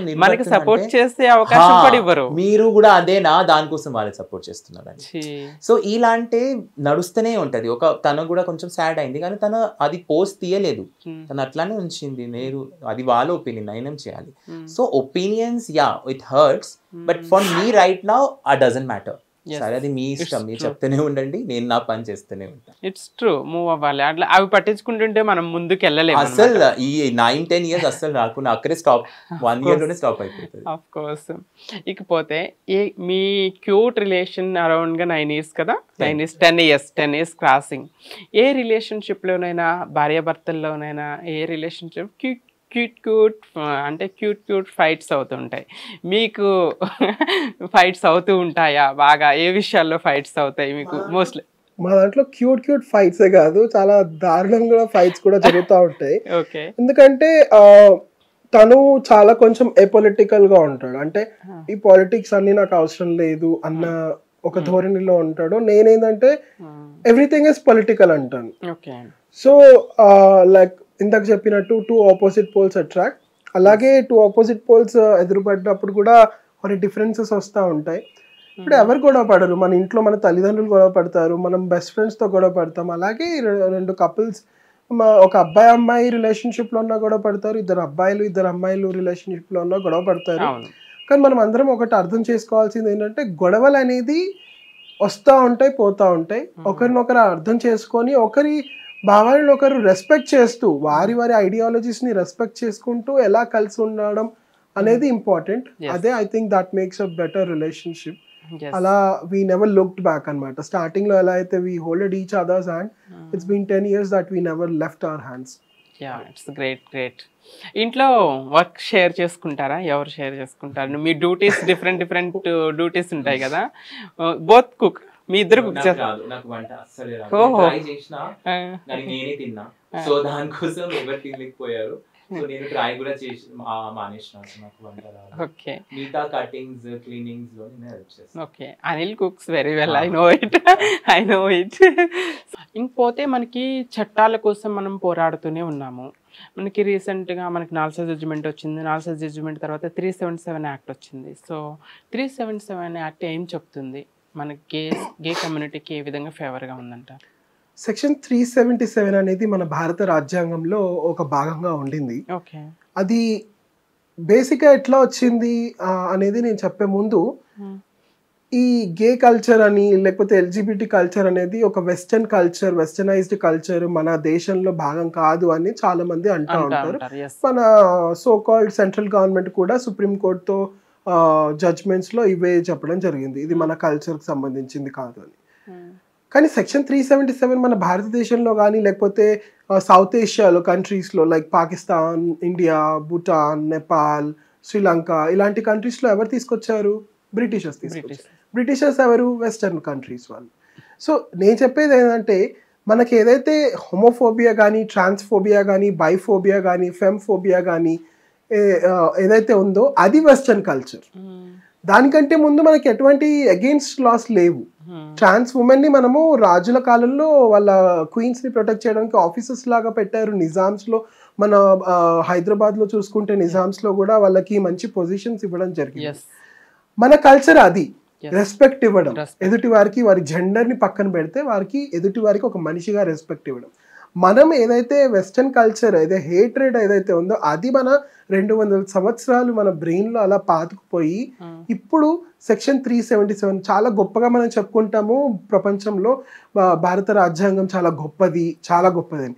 అదే భారత రాజ్యాంగంలో, అదే గొప్ప భారత రాజ్యాంగంలో సెక్షన్ 377 ఒక డ్రాకోనియన్ లా, అంటే ఒక కమ్యూనిటీని అరెస్ట్ చేయడానికి యూజ్ చేసుకునే లాగా అది మనం 70 ఇయర్స్ దాదాపుగా ఉంచుకున్నాం.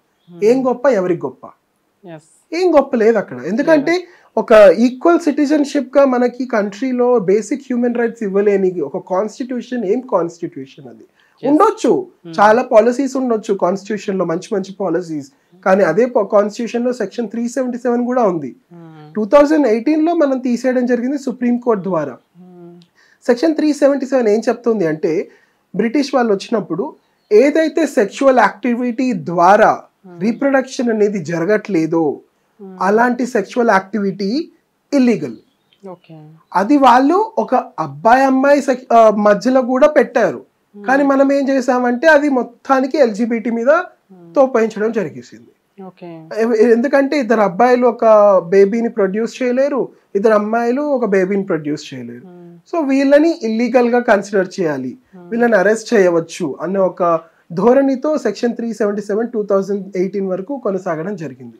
ఇప్పుడు దాన్ని సుప్రీం కోర్టు వారు ఏం చేశారంటే రియలైజ్ అయ్యారు, అది ఎంత హీనమైన చట్టము. మనము చెప్పుకుంటా ఉంటాము, మనం ఎంతో ఇండిపెండెంట్ గా పోరాడి దేశానికి ఫ్రీడమ్ తెచ్చుకున్నాము, మన కాన్స్టిట్యూషన్ ఇన్ని రైట్స్ ఇస్తుంది పీపుల్ కి, జనాలకి అని చెప్పేసి. కానీ ఇంకా అలాంటి చట్టాలు మన భారత రాజ్యాంగంలో ఉన్నాయా అన్న ఒక క్వశ్చన్ మార్క్ తో వాళ్ళు తీసేయడం జరిగింది సెక్షన్ 377 అని. ఆ తీసేయడం ద్వారా పెద్ద గొప్ప కూడా జరగలేదు బేసిక్ గా, కాకపోతే క్రిమినల్స్ అనే ఒక ట్యాగ్ ని తీసేయడం జరిగింది అంతే తప్ప ఏదో ఉద్ధరించిపోయాం మేము, మాకు ఏదో బేసిక్ రైట్స్ అన్ని వచ్చేసాయంటే ఏమీ రాలేదు. అలా సెక్షన్ 377 అనేది ప్రస్తుతానికైతే వెళ్ళిపోయింది. సో ఇప్పుడు మన గే కమ్యూనిటీ ప్రొటెక్షన్ కోసం ఎటువంటి చట్టాలు వస్తే బెటర్గా ఉంటుంది? మనం ప్రొటెక్షన్లో ఉండగలం, సెక్యూర్గా ఉన్నాము అని ఫీల్ అవ్వగలం అనుకుంటారు మీరు? ఫస్ట్ నేనైతే తను మిగతావి చెప్పే ముందు ఒక్కటి నేను చెప్తాను. రేప్ అనేది ఒక అమ్మాయి మాత్రమే, ఒక అమ్మాయి కానీ ట్రాన్స్ ఉమెన్ మాత్రమే ఫేస్ చేయరు, ఒక అబ్బాయి కూడా రేప్ గురి అవ్వడం జరుగుతుంది. ఇది ట్రిగర్ వార్నింగ్. ఆ రేప్ లో ఇప్పుడు చాలా మంది సెక్షువల్ అసాల్ట్ జరిగినప్పుడు ఒక అబ్బాయి మీద చాలా అప్లికేషన్స్ లో ఉన్నప్పుడు పోలీస్ స్టేషన్ కు వెళ్ళినప్పుడు ఆ అబ్బాయి చెప్పినప్పుడు నా మీద రేప్ జరిగింది అని చెప్పేసి నవ్వుతున్నారు పోలీసులు. నువ్వు అబ్బాయివి, నీ మీద రేప్ ఏంటి అని చెప్పి. అది గేయా స్ట్రైట్ అని పక్కన పెట్టేయండి, అబ్బాయి. So rape shouldn't be considered under the lenses of gender. Anyone can be raped. Yes. Anyone can face sexual assault. Anyone can face physical assault. A case should be filed irrespective of one's gender identity. అని నేను చెప్తాను. అది వచ్చినప్పుడు మన కమ్యూనిటీలో చాలా మంది ఇలాంటి గురయ్యి సూసైడ్స్ చేసుకోవడము, లేకపోతే పేరెంట్స్ చెప్పుకోలేక క్షోభకు గురయ్యి ఏదేదో చేసుకుంటా ఉంటారు, చాలా తప్పుడు దారిలో వెళ్తా ఉంటారు. ఇంకా మనకి కంట్రీలో ఏం లాస్ లేనప్పుడు నేను ఎందుకు ఇలా ఉండాలని చెప్పేసి. You're right. యాక్చువల్గా మనకి జంతువుల మీద కూడా ఫిజికల్ హరాస్మెంట్స్ చేస్తున్నటువంటి అబ్బాయిలు కూడా మనకి శిక్షలు వేస్తున్నారు, కేసులు పెడుతున్నారు. కానీ గేస్కి మనకి వీళ్ళకి కమ్యూనిటీస్లో కొంతమందికి రేప్స్ అయితే వెళ్తే కేసులు కూడా తీసుకోవట్లేదు. చాలా బాధాకరమైన విషయం ఇది మాత్రం. You continue. So I think rights ఇప్పుడు ఒక స్పెషలీ ఒక గే కపుల్ అయినా సరే, గే పర్సన్ అయినా సరే, ఇప్పుడు నార్మల్ సివిల్ రైట్స్ కూడా మాకు లేవు. So I think post marriage legalisation తర్వాత చాలా రైట్స్ మనకి వస్తుంది. ఎందుకంటే నేను ఒక ఎగ్జాంపుల్ చెప్తున్నా. 377 పోయింది, అది పోయి కూడా 6-7 years అవుతుంది ఇప్పుడు. కానీ అవేర్నెస్, ఒక ఎల్జిబిటి ఎగ్జిస్టెన్స్ అవేర్నెస్, ఇది ఇంకా స్పెషల్లీ జనాలంటే ఎస్పెషలీ గవర్నమెంట్ సెక్టర్లో అయినా సరే, పోలీస్ డిపార్ట్మెంట్స్, ఈ అన్ని ప్లేసెస్లో లేదు. వాళ్ళకి ఇంకా ఎల్జీబీటీ కమ్యూనిటీ అంటే క్రిమినల్ లాగే చూస్తారు. ఇది ఏం లేదు, ఒక మైండ్ సెట్, ఇది ఒక డిసీజ్ లాగానే చూస్తున్నారు.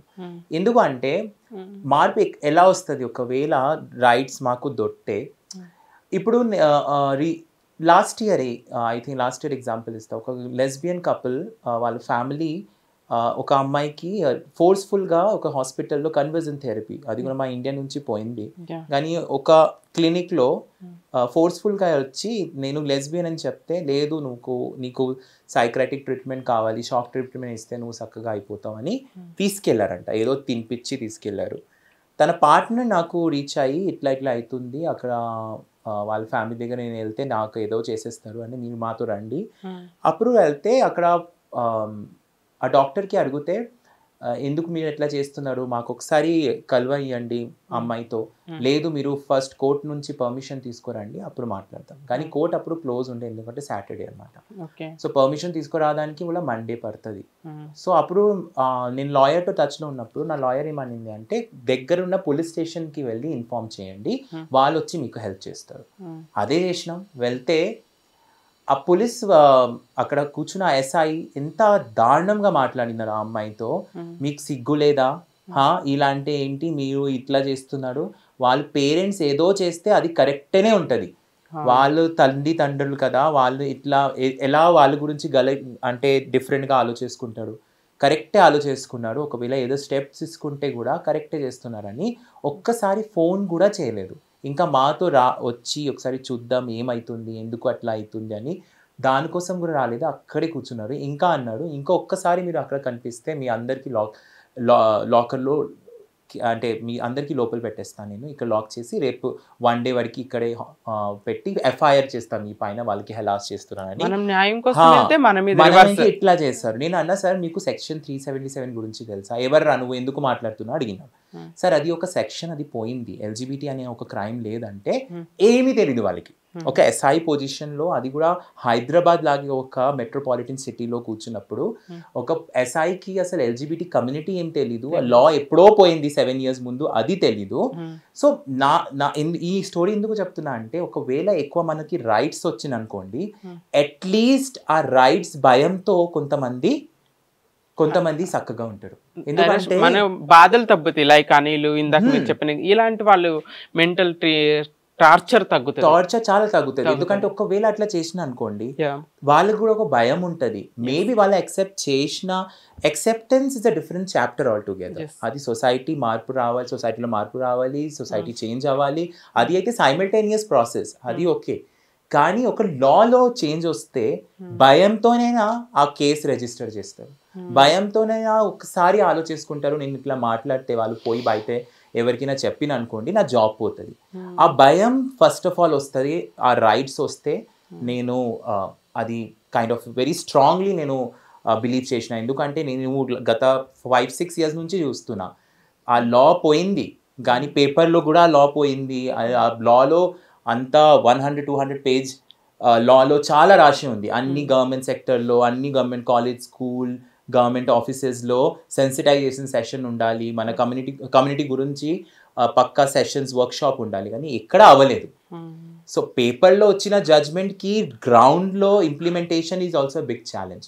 సో దానికోసం ఐ థింక్ ఒకవేళ మనకి లాస్ ఇచ్చిన అనుకోండి, certification, marriage law, civil rights, divorce rights, property, medical, ఈ అన్ని రైట్స్ వచ్చిన అనుకోండి, at least these kind of people will really think twice, 2 times ఆలోచించుకుంటారు ఏదైనా మన కమ్యూనిటీకి వివక్ష తేజానికి. So I think that is very important. Of course your right. నేను ఉమెన్ సేఫ్టీ వింగ్లో మనకి pride place trans protection LGBTQ right హక్కుల కోసం చేసినప్పుడు అక్కడ అవేర్నెస్ లేదు. అనిల్ కానీ కొంతమంది మన గే వాళ్ళు కానీ మీరు కూడా కొన్ని కేసులు తీసుకొచ్చారు. అప్పుడు వాళ్ళకి తెలియదు గే అంటే ఏంటమ్మా, వాళ్ళకి ఎట్లా అవుతుంది ఎందుకు ఈ కేసు వచ్చిందని నేను అక్కడ మన పర్సన్ ఆ ప్లేస్లో ఒక డిపార్ట్మెంట్లో మన పర్సన్ ఉంటే we can explain what is our identification మనం ఏంటనేది చెప్తే అప్పుడు కొంచెం అవేర్నెస్ ఇది కూడా రావాలి ఖచ్చితంగా ప్రతి డిపార్ట్మెంట్లో మన ఎల్జిబిటిక్యూ పర్సన్ ఉండాలి అవేర్నెస్ తీసుకురావాలి. I think representation matters. ఎందుకంటే ఒక ఇన్సిడెంట్ జరిగింది మీకు కూడా తెలిసి ఉండొచ్చు. కొంతమంది వేరే డిస్ట్రిక్ట్ నుంచి లేజర్ ట్రీట్మెంట్ కోసం వచ్చిన ట్రాన్స్ ని పట్టుకొని మగ పోలీసుల అహంకారంతో పట్టుకొని జుట్టు పట్టుకొని తీసుకెళ్లి వాళ్ళ బట్టలు మొత్తం ఇప్పేసి మగ బట్టలు వేసేసి చాలా కొట్టడం జరిగింది. సో ఇదేంటంటే ఒక అహంకార ధోరణితో పోలీసులు, తెలంగాణ పోలీసులు ఇవి ఒకరి మీద తోపడం జరుగుతుంది, లేకపోతే వీళ్ళని ఎలా తొక్కేయాలనేది చూస్తా ఉన్నారు. సో బేసిక్ గా మనకు కావాల్సిన రైట్స్ ఏంటంటే ఇలాంటి రైట్స్. ఇప్పుడు ఒక ఉమెన్ ని అరెస్ట్ చేయాలంటే ఇంకో ఉమెన్ కావాలంటారు. అలాంటప్పుడు ఒక ట్రాన్స్ ఉమెన్ ఒక మగాడు ఎలా అరెస్ట్ చేస్తాడు? ఇప్పుడు ఒక గేని కూడా ఏదన్నా క్వశ్చన్ చేయాలన్నా లేకపోతే మాట్లాడాలన్నా ఒక పద్ధతి ఉంటుంది. మన పోలీసులు ఏంటంటే ఇష్టం వచ్చినట్టు రూడ్ గా, ఎందుకంటే నా చేతుల్లో పవర్ ఉంది కాబట్టి నేను కూడా పోలీస్ ఆఫీసర్ ఫ్యామిలీ నుంచే వచ్చాను, కానీ నాకు అస్సలు నచ్చరు పోలీసులు అంటే. ఎందుకు నచ్చరు అంటే వాళ్ళు చేసే ఆ పనులు అలా ఉంటాయి. ఐ నో, నేను చిన్నప్పటి నుంచి చూస్తాను కాబట్టి I know how police things works. So బేసిక్గా మనం ఈ దేశంలో ఉన్నప్పుడు ఎదుటి వారికి రెస్పెక్ట్ ఇవ్వడం అనేది ఇంపార్టెంట్. వాళ్ళు ఏంటి అనేది పక్కన పెడితే వాళ్ళని చులకనగా చూడకూడదు, హీనంగా చూడకూడదు. ఐ థింక్ పోలీస్ వాళ్ళు మన రక్షణ కోసం ఉన్నాడు కానీ రక్షకే భక్షక్ అయిపోయారు ఇక్కడ. ఎందుకంటే కమ్యూనిటీకి ఎంత గలీజ్ అసలు ఆ మాట వెంటనే ఎలా ఉంటుందంటే మనం ఎంత టు బి ఆనెస్ట్ ఇది జరిగింది మీకు ఇందాక చెప్పిన ఇష్యూ లాస్ట్ ఇయర్ జరిగింది. సో నా యాక్టివిజంకి 8 years కంప్లీట్ చేసిన, కానీ అది ఆ రోజు నుంచి 2 days వరకు నేను చాలా డిప్రెస్ అయ్యా. ఎందుకంటే మనం ఎంత చేస్తున్నాం, ఎంత అవేర్నెస్ స్క్రీమ్స్ వస్తున్నాయి, ఇన్ని మూవీస్ వస్తున్నాయి, పాలసీస్ చేంజ్ అవుతున్నాయి, అన్నీ ఉన్నప్పుడు కూడా ఇలాంటి గ్రౌండ్ లెవెల్ పీపుల్కి ఇంకా అవగాహన లేదు. వాళ్ళు ఇంత గలీజ్గా మాట్లాడితే మనలాగే యాక్టివిస్ట్కి అట్లా బాధకరంగా ఉంటే నార్మల్ కమ్యూనిటీ మెంబర్స్ కొంతమంది వాళ్ళకి అసలు ముందే వాళ్ళు కొంచెం భయంలో ఉంటారు. ఎందుకంటే వాళ్ళ గురించి బయట తెలుసుకుంటే ఇష్యూ ఉంటుంది అని. సో ఆ భయంతో వాళ్ళ పోలీస్ దగ్గర ఇట్లా వెళ్తే వాళ్ళు ఇట్లా మాట్లాడితే అసలు ఎలా ఉంటారు వాళ్ళు? ఇది ఒక నాకు ఆలోచనతో నేను 2 days వరకు చక్కగా మైండ్ పని చేయలేదు నాకు. మరి ఇంకా ఎన్ని రోజు మీరు ఎట్లానే ఉంటాడు, ఎప్పుడు నేర్చుకుంటాడు? టెక్నాలజీ ఎక్కడ వెళ్ళిపోతుంది, మనం 3G 5G అన్నీ మాట్లాడతాం, కానీ ఉన్న ఇష్యూస్ గ్రౌండ్ లెవెల్లో అది ఎన్ని రోజు. దానికోసం ఇండియా ఇంకా డెవలపింగ్లో ఉంది. మనం అక్కడ US వెళ్ళాలి, ఇది టెక్నాలజీ రావాలి, అన్నీ ఉన్నాయి, కానీ ఇంపార్టెంట్ విషయ గురించి, ఉమెన్ రైట్స్ గురించి, ట్రాన్స్ రైట్స్ గురించి, these are the basic things. అది ఇంకా మనం అక్కడే ఉన్నాం, పురాణ కాలంలోనే ఉన్నాం. సో మీరు అన్నది కరెక్ట్. ఇందాక మీరు కూడా టచ్ చేస్తారు. కల్చర్ విషయానికి వస్తే ఇప్పుడు హిజ్రాకి, ట్రాన్స్ వాళ్ళకి ఒక కల్చర్ ఉంటుంది, అలా గే కమ్యూనిటీకి కల్చర్ ఏదైనా ఉంటుందా? అట్ ద సేమ్ టైం చాలామంది అంటారు ఇది ఇండియా కల్చర్ కాదు, ఫారిన్ కల్చర్, అక్కడ కల్చర్ అంటారు. అసలు ఇండియాలో కల్చర్ అనేది ఎక్కడ ఉండదు? మన ఇండియాలో ఒకప్పటి కాలంలో గేస్ లేరా? ఈ కల్చర్ గురించి అసలు ఎక్స్ప్లెనేషన్ ఇస్తారు కొంచెం? సో హిజ్రాస్ కి కల్చర్ అనేది గురుచేల సిస్టమ్ అని ఉంది. అది ఎప్పుడో గత 400-500 సంవత్సరాల కల్చర్ అది.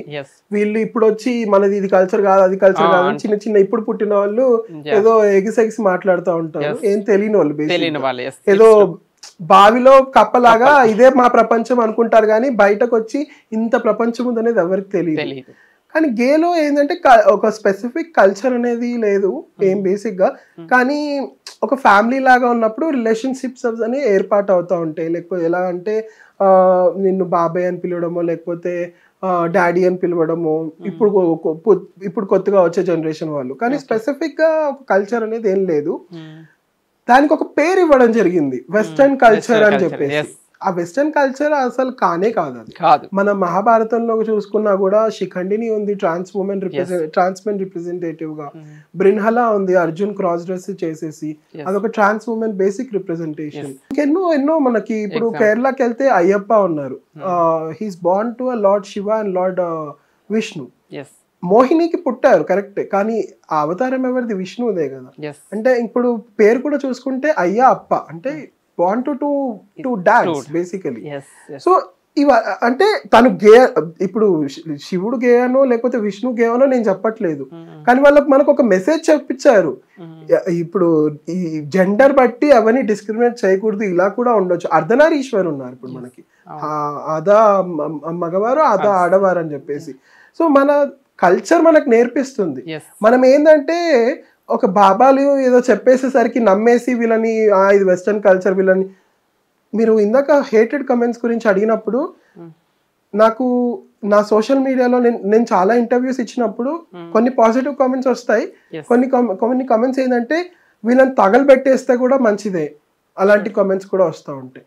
సో ఏంటంటే ఒకరి మీద హేట్రెడ్ పెంచడానికి వీళ్ళు చేసే చీప్ టాక్టిక్స్ అన్నమాట అవి. నేనేం చెప్తానంటే వాళ్ళకి అంత టైం ఉంది, మాకు బేసిక్గా అంత టైం లేదు. అన్ని కమెంట్స్ చూసి ఏదో మేము ఫీల్ అయిపో కొన్నిసార్లు బాధ అనిపిస్తుంది, అరే ఎందుకు ఇలా అంటున్నారు, వీళ్ళు అర్థం చేసుకుంటే ఏమవుతుంది. ఇప్పుడు ఒకరినొకరు ప్రేమించుకుంటే తప్పేంటి, ఇద్దరు అబ్బాయిలు ప్రేమించుకుంటే తప్పేంటి, ఇద్దరు అమ్మాయిలు ప్రేమించుకుంటే తప్పేంటి. నువ్వు ఒక అమ్మాయిని ప్రేమించినప్పుడు నిన్ను ఎవరైనా క్వశ్చన్ చేశారా, ఎందుకు ప్రేమిస్తున్నావు, ఒక అమ్మాయిని ఎందుకు ప్రేమిస్తున్నావు అని. సో నన్ను ఎందుకు అలా క్వశ్చన్ చేస్తున్నారు అని అనిపిస్తుంది. కానీ ఎన్నో చేయాలి జీవితంలో, మేము సెటిల్ అవ్వాలి, మా సంస్థని ముందుకు తీసుకెళ్ళాలి, మా సముదాయాన్ని ఎలా అప్లిఫ్ట్ చేసుకోవాలి. ఎందుకంటే ఇప్పుడు చూసుకుంటే ChatGPT AI ముందుకు వెళ్ళిపోతున్నాం అన్ని దేశాలు. ఇప్పుడు నేను లండన్కి వెళ్ళినప్పుడు రీసెంట్గా మనం నిజంగా చెప్పాలంటే గొప్పగా మన GDP పెరిగిపోతుంది అని చెప్పేసి అనుకుంటాం, కానీ మనం 20 సంవత్సరాల వెనకాల మనం బతుకుతున్నాం. యునైటెడ్ కింగ్డమ్ని చూసుకుంటే, యూరోపియన్ కంట్రీస్ని చూసుకుంటే, యుఎస్ని చూసుకుంటే, అలానే మనం ఏం చేయట్లేదని కాదు, కానీ మనం చేయాల్సింది చాలా ఉంది. అది ఎప్పుడు జరుగుతుందంటే మనలాంటి వాళ్ళు ముందుకు తీసుకెళ్తేనే జరుగుతుంది. సో ఇలాంటి కమెంట్స్ బాధాకరంగా అనిపించినా కూడా ముందుకు వెళ్తూనే ఉంటాం, మన పని మనం చేసుకుంటూనే ఉంటాం. Definitely. So coming to your life, so మీరు మ్యారేజ్ యాక్ట్ వచ్చే వరకు పెళ్లి చేసుకోకూడదు అనుకుంటున్నారా? Any marriage plans? Marriage act వచ్చేంత వరకు అంటే బేసిక్ గా పెళ్ళి అయితే ఈ రోజు కూడా చేసుకోవచ్చు, ప్రాబ్లమే లేదు. లీగల్ సర్టిఫికేట్ అనేది కొంతవరకు ఇంపార్టెంట్, కొంతవరకు ఇట్స్ ఓకే ఫైన్. మా గోల్ బేసిక్ గా ఏంటంటే 10 years నుంచి ఉన్నాము, మేము ఎంగేజ్మెంట్ కూడా చేసుకున్నాము, కానీ పెళ్ళి ఎందుకు చేసుకోలేదంటే మాకంటూ ఒక సొంత ఇల్లు ఉండాలి ఫస్ట్. ఎందుకంటే స్టేబుల్ లైఫ్ కావాలి. రేపు పొద్దున మాకు వచ్చి మేము ఎన్నో ఇంటర్వ్యూస్ ఇచ్చాము, ఎన్నో ఓనర్స్ వచ్చి మీరు ఖాళీ చేసేయండి అని అన్న రోజులు కూడా ఉన్నాయి. సో ఏదో ఒక రోజు సడన్ గా వచ్చి ఇది మీ ఇల్లు కాదు, ఇది మా ఇల్లు, మీరు ఖాళీ చేసేసేయండి అంటే ఎంతో ఇష్టంగా చేసుకున్న ఇల్లుని మనం వదిలేయాల్సి వస్తుంది. సో మేమేమనుకున్నామంటే మనకు స్థిరత్వం లేదు ఇప్పుడు ప్రస్తుతానికి, మనం ఎక్కడ ఉంటున్నామో అది, ఆ స్థిరత్వం వచ్చిన తర్వాతే మనము పెళ్లి చేసుకుందాం అనేది ఒకటి ఫిక్స్ అయ్యాము. మీరు మ్యారేజ్ ఎలా ఉండే, రింగ్ చేంజెస్ లేకపోతే ఎంగేజ్మెంట్ రింగ్ చేంజెస్ చేసుకున్నాము, మా కమ్యూనిటీ వాళ్ళని ఇన్వైట్ చేసి. అప్పుడు చాలా 5 years అయిపోయింది. Oh it's nice. ఎందుకు ఈ క్వశ్చన్ అడిగానంటే, నేను మన సుప్రీంకోర్టు మన మ్యారేజ్ యాక్ట్ ని రిజెక్ట్ చేసినప్పుడు గే కపుల్ సుప్రీంకోర్టు ముందే మ్యారేజ్ చేసుకున్నారు, ఐ థింక్, రైట్?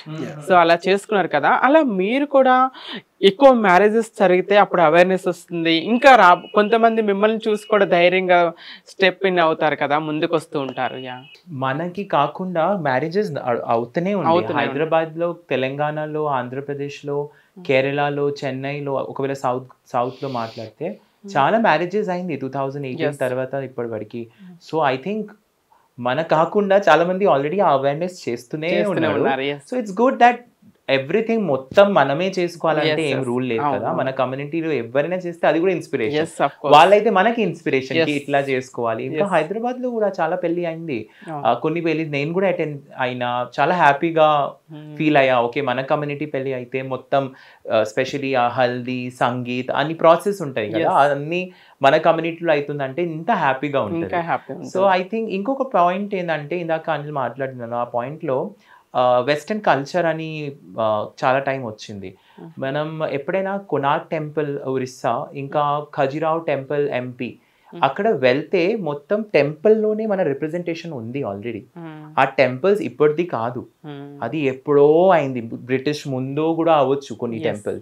సో అప్పటి నుంచి కన్స్ట్రక్టెడ్ టెంపుల్స్ లో కమ్యూనిటీ రిప్రజెంటేషన్ ఉంది. అక్కడ 2 అబ్బాయి పెళ్లి చేసుకుంటున్నాడు, 2 అమ్మాయి ఐ థింక్ సెక్స్ కి కూడా రిప్రజెంటేషన్స్ దాంట్లో ఉన్నాయి. సో ఆ అని రిప్రజెంటేషన్ ఎప్పటి నుంచి ఉంది. సో వెస్టర్న్ ఏం కాదు, వెస్టర్న్ మీ ఆలోచన, జస్ట్ కమ్యూనిటీ కాదు.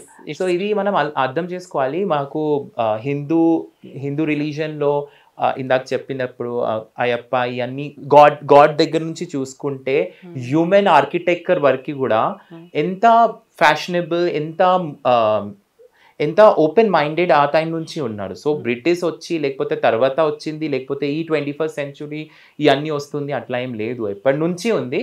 ఎక్నాలెడ్జ్మెంట్ లేదు, రిప్రజెంటేషన్ లేదు. ఇంకా బ్రిటిషర్స్ వచ్చి ఆ 377 పెట్టారు కాబట్టి మన కమ్యూనిటీ వెనక్కి వెళ్ళిపోయారు అంతే. బ్రిటిష్ ముందు కూడా అది నిజాం అన్ని టైంలో, లేకపోతే అన్ని క్వీన్స్కి బాడీ గార్డ్ లాగా ట్రాన్స్ పర్సన్ ఉన్నారు. ఇంకా వాళ్ళకి చాలా రెస్పెక్టెడ్ పొజిషన్లో కూడా ఉన్నారు. సో ఐ థింక్ బ్రిటిష్ ఈ అన్ని లా తీసుకొచ్చి, కానీ ఇది కూడా ఒక we all should laugh about it that బ్రిటిషర్స్లో ఈ లాస్ మనకి తీసుకొచ్చాడు. వాళ్ళ కంట్రీలో 60 years ముందే ఆ లా తీసేసినారు. మా ఇండియాలో ఈ లా తీసేదానికి 70 to 80 years పడింది, కానీ వాళ్ళ కంట్రీలో 60-70 years ముందే తీసేసినారు. సో మనం అప్పుడు కూడా అర్థం చేసుకోవాలి, వాళ్ళు తీసుకొచ్చిన లా వాళ్ళ కంట్రీలో తీసేసినాడు, అసలు లా లేదు అక్కడ. మనం ఎందుకు ఆ లా ఇన్ని ఇయర్స్ వరకు తీసుకొచ్చిన వాళ్ళ దాన్నే మనం పట్టుకుని అదే అయితే అసలు స్లేవరీ మైండ్. బ్రిటిష్ పోయారు కానీ స్లేవ్ అందరు ఇక్కడే ఉన్నాడు. ఇంకా అది వెస్టర్న్ కల్చర్ బేసిక్ గా. కల్చర్ గే కల్చర్ వెస్టర్న్, ట్రాన్స్ కల్చర్ వెస్టర్న్ అని చాలా మంది అంటారు, కానీ సెక్షన్ 377 కానివ్వండి, లేకపోతే ఈ కమ్యూనిటీకి పాలసీస్ లాస్ ఏదైతే కంట్రీలో ఉందో ఆ బేసిక్ హ్యూమన్ రైట్స్ ఇవ్వకపోవడము, అది వెస్టర్న్ కల్చర్. ఆ వెస్టర్న్ కల్చర్ని వాళ్ళు రియలైజ్ అయ్యి వాళ్ళు మార్చుకున్నారు, కానీ మనం బానిసత్వ ధోరణితో ఇంకా 70 సంవత్సరాలు అది కొనసాగిస్తూనే ఉన్నాం. ఓకే. సో పోతే మీ రిలేషన్షిప్లో ఫైట్స్తో పాటుగా కాంప్లిమెంట్స్, బ్యూటిఫుల్ కామెంట్స్ కూడా ఉంటాయి కదా. సో శాండీ నుండి మీకు వచ్చినటువంటి బ్యూటిఫుల్ కామెంట్ ఆ కాంప్లిమెంట్, మీ అనిల్ నుండి మీకు వచ్చినటువంటి కాంప్లిమెంట్ ఆ కామెంట్? నాకు మోస్ట్లీ కామెంట్స్ అంటే నేను కుక్ చేసినప్పుడు ఎక్కువగా వస్తూ ఉంటాయి, ఎందుకంటే నేను Telugu, Bengali, north Indian foods ఎక్కువగా వండుతూ ఉంటాను. సో దానికి సంబంధించిన కాంప్లిమెంట్స్ అయితే ఎక్కువ వస్తూ ఉంటాయి. ఏంటంటే యూజువల్గా కపుల్స్ మధ్యలో ఈ ఫనీ స్టేట్మెంట్స్ వస్తాయి కదా, నీకు ఇంటి దోశల కన్నా పక్కింటి పుల్లట్లు నచ్చుతాయని చెప్పేసి. కానీ ఇక్కడ అలా కాదనమాట, ఇక్కడ ఇంటి దోశలే నచ్చుతాయి. మీకు మీరు చెప్పండి. I think compliment specially I think ఈ కాంప్లిమెంట్ తన దగ్గర కాకుండా చాలా మంది దగ్గర వస్తూనే ఉంటుంది. పబ్లిక్ మేనేజ్మెంట్ స్కిల్ నాకు చాలా చిన్నప్పటి నుంచి, పేషెన్స్ చాలా ఉంది. Since I'm come from a Bengali family, so అక్కడ ఆర్ట్ అండ్ కల్చర్కి చాలా ఇంపార్టెంట్ ఇస్తారు. సో చిన్నప్పటి నుంచి నేను కూడా పెయింటింగ్ నేర్చుకున్నా, సింగింగ్ నేర్చుకున్నా. So I think the art more you learn that gives you patience, చాలా డీప్ పేషెన్స్ ఇస్తారు మీకు. So I think that is the reason he always say that you have a lot of patience. ఎందుకంటే I don't scream, I can't scream much. నేను ఎక్కువ shout అలాంటి ఏం చేయను, కానీ నాకు పేషెన్స్ చాలా ఎక్కువ ఉంది. ఇంకా నేను పీపుల్ హ్యాండిలింగ్ స్కిల్ నాకు చాలా ఉంది, ఎలా అందరితో మాట్లాడాలి, ఎలా అన్ని తీసుకెళ్ళి ముందుకు వెళ్ళాలి. సో అని కాంప్లిమెంట్ వస్తూనే ఉంటుంది కాంప్లిమెంట్. సో అనిల్లో మీకు బాగా నచ్చిన విషయం? Cooking only. కుకింగ్ అండ్ అతని పర్సనాలిటీ కొన్నిసారి కాంప్లిమెంట్స్ అన్ని, ఐస్ బాగుంది, నీ స్మైల్ బాగుంది, లైక్ అట్లా. Dressing sense yes of course, అంటే సిచ్యువేషన్ బట్టి డ్రెస్ చేస్తారు కదా. ఎస్. సో మీకు శాండీలో బాగా నచ్చిన విషయం? పీపుల్ మేనేజ్మెంట్ కాకుండా తను ఏంటంటే కొంచెం అర్థం చేసుకునే ఇది ఉంటుంది. మనం అరవడం కంటే అర్థం చేసుకొని అసలు ఏంటి అనేది. అండ్ ఒక మనిషిని కోపం కన్నా సర్కాస్టిక్ గా ఎలాగా దెబ్బతీసి ఆలోచించేటట్టు చేయాలి. తను తప్పు చేశాడు, తను సొంతంగా ఎలా రియలైజ్ అవ్వాలి అనేది తన దగ్గర ఒక స్కిల్ ఉంది. మనం నిన్ను కొట్టడు, నిన్ను తిట్టడు, కానీ ఒక పదాలు వదులుతాడు, అదేంటంటే ఓ నేను తప్పు చేశానా అన్న మనకే మన క్వశ్చన్ మార్క్ వచ్చేస్తుంది అనమాట. అట్లా. దానిలో మీకు నచ్చిన part? Eyes like compliment. It's I think eye system. Okay. మీ రిలేషన్ స్టార్ట్ అయ్యి 10 ఇయర్స్ దాటిపోతుంది కదా, మీ రిలేషన్ స్టార్ట్ అయినప్పటి నుండి ఫస్ట్ గిఫ్ట్ ఎవరెవరికి ఇచ్చారు? ఫస్ట్ నేనే ఇచ్చిన, ఎందుకంటే 1.5 month అయిన తర్వాతనే తన బర్త్డే ఉండే, మేము కలిసిన 1.5 month తర్వాత. ఓకే. ఐ థింక్ అది ఒక కాఫీ మగ్ లో, అది మ్యాజిక్ మగ్ ఉంటది కదా, హాట్ వాటర్ కానీ హాట్ టీ కానీ హాట్ కాఫీ పోస్తే తన పిక్చర్ వస్తుంది. ఐ థింక్ అది నేను ఇచ్చిన. సో మీ ఇద్దరి జర్నీలో కానీ, సో ఫ్రమ్ చైల్డ్హుడ్ కానీ బాగా ఎమోషనల్ ఇన్సిడెంట్ ఏదన్నా ఉంది అంటే? బాగా ఎమోషనల్ అంటే మా పేరెంట్స్ ఇష్యూ జరిగినప్పుడు చాలా డిప్రెషన్లో ఉండే. తను కూడా చాలా భయపడ్డాడు, ఎందుకంటే మా పేరెంట్స్, మా సిస్టర్ ఎవరైతే ఉన్నారో వాళ్ళ పేరెంట్స్కి కాల్ చేసి ఇక్కడ నుంచి మీ అబ్బాయిని తీసుకెళ్ళిపోండి, లేకపోతే షూట్ చేసేస్తాము అని చెప్పడము, లేకపోతే మమ్మల్ని సర్చ్ చేయడము నేను ఎప్పుడైతే బయటకు వచ్చేసానో. అండ్ 18-19 years వాళ్ళ దగ్గర ఉండి ఒకేసారి సడన్గా బయటకు వచ్చేసి ఒక డిఫరెంట్ లైఫ్, అంటే ఇంట్లో నేను ఎలా అంటే ఒక మంచి లైఫ్ని అనుభవించి సడన్గా వచ్చి నేనే వంట చేసుకోవడము, లేకపోతే నా బట్టలు నేనే ఉతకడము, అండ్ ఇల్లు నేనే క్లీన్ చేసుకోవడము, అవన్నీ నా సొంతంగా చేసుకునేసరికి అంతా లైఫ్ అంతా కొత్తగా అనిపించింది. అండ్ ఆ టైంలో ఛాలెంజెస్ ఏవైతే ఉంటే అప్పుడు రియల్ ఫ్రెండ్స్ ఎవరు అనేది తెలుస్తూ ఉంటుంది. అప్పుడు ఎమోషనల్గా అనిపించింది ఏంటంటే చాలా తక్కువ మంది మనకి మంచిగా ఉంటారు, ఎందుకంటే మనం మంచిగా ఉన్నప్పుడు చాలా మంది ఉంటారు, కానీ మనం కష్టకాలంలో ఉన్నప్పుడు చాలా తక్కువ మంది మనతో ఉంటారు. సో అప్పుడు కొంతమంది వ్యక్తిత్వాలు తెలిసినప్పుడు ఇలా కూడా ఉంటారు జనాలు అన్న బాధతో 5 years డిప్రెషన్లో అలా ఉండే. ఏం చేయాలో తెలీదు, ఎందుకు ఇలా జరుగుతుందో తెలీదు, అండ్ ఎందుకు యాక్సెప్ట్ చేయట్లేదు, ఎంత how expensive it is to accept one's identity or one's sexuality అన్న క్వశ్చన్ మార్క్ అనేది నాకు 5 years తర్వాత దొరికింది. జనాలు ఇంతే, people will learn if not today tomorrow, but we cannot 100% we cannot change people's mind set అని చెప్పేసి నేర్చుకున్నాను నేను. ఇప్పటివరకు మనం బాధలు, స్ట్రగుల్స్, ఫైట్స్, రిజెక్షన్స్, హేటర్స్నే మాట్లాడాం కదా. హ్యాపీనెస్, మీ ఇద్దరు లైఫ్లో బాగా హ్యాపీనెస్ ఉన్న ఇన్స్టెంట్స్? ట్రిప్స్ గివ్స్ అ హ్యాపీనెస్, ఎందుకంటే ఇక్కడ ఉన్న అదే ఆఫీస్, అదే కమ్యూనిటీ ఇష్యూస్, సో బ్రేక్ లాగా. ఎందుకంటే నేను ఇంటికి వెళ్తా, ప్రతి ఇయర్ 2 times ఇంటికి వెళ్తా, ఇప్పుడు కూడా వెళ్తున్నాం. కానీ ఇంటికి వెళ్ళినప్పుడు కూడా ఒక ట్రిప్పే, అది ఒక చేంజే, కానీ అక్కడ వేరే రకంగా ఇష్యూస్ ఉంటాయి.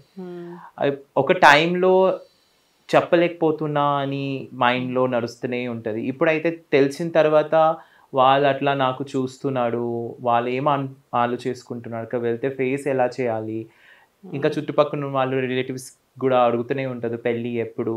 సో అక్కడ different torture, different kind of issues నడుస్తున్నాయి. సో ఆ ట్రిప్ కాకుండా మనం వెళ్తాం కదా ఇక్కడ ఫ్యామిలీతో కలిసి, అట్లానే మన ఫ్రెండ్ సర్కిల్లో నేను, తను, ఇంకా కొంతమంది మా దగ్గర కొన్ని ఫ్రెండ్స్ ఉన్నాడు, వాళ్ళు కలిసి మనం బయటకు వెళ్తాం కదా.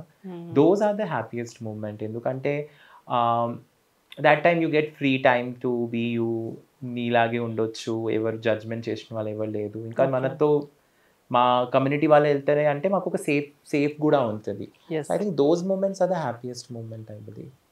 సో మీరు కొంత కాలం నుండి సోషల్ మీడియాలో అందరికీ నోన్గా ఉన్నారు కదా, మిమ్మల్ని చూసి ఎవరైనా మన గే కమ్యూనిటీ, గే పర్సన్స్ కానీ వచ్చి మేము మీతో జాయిన్ అవుతాము, వీ కెన్ 3 together అనుకోవటం అంటాం, కానీ లేదంటే కొంతమంది నేను ఓపెన్ అవ్వలేకపోతున్నాను, నా ఫ్యామిలీలో ఎలా ఉంది అని అప్రోచ్ అయ్యే వాళ్ళు కూడా చాలామంది ఉంటారు. వాళ్ళు ఆ ఎక్స్పీరియన్సెస్ ఎలా ఉన్నాయి? అంటే టు బి ఆనెస్ట్, గత 9 years 10 years నుంచి ఒక టైంలో ఇది చాలా ఎక్కువ ఉంది. ఎందుకంటే ఆ టైంలో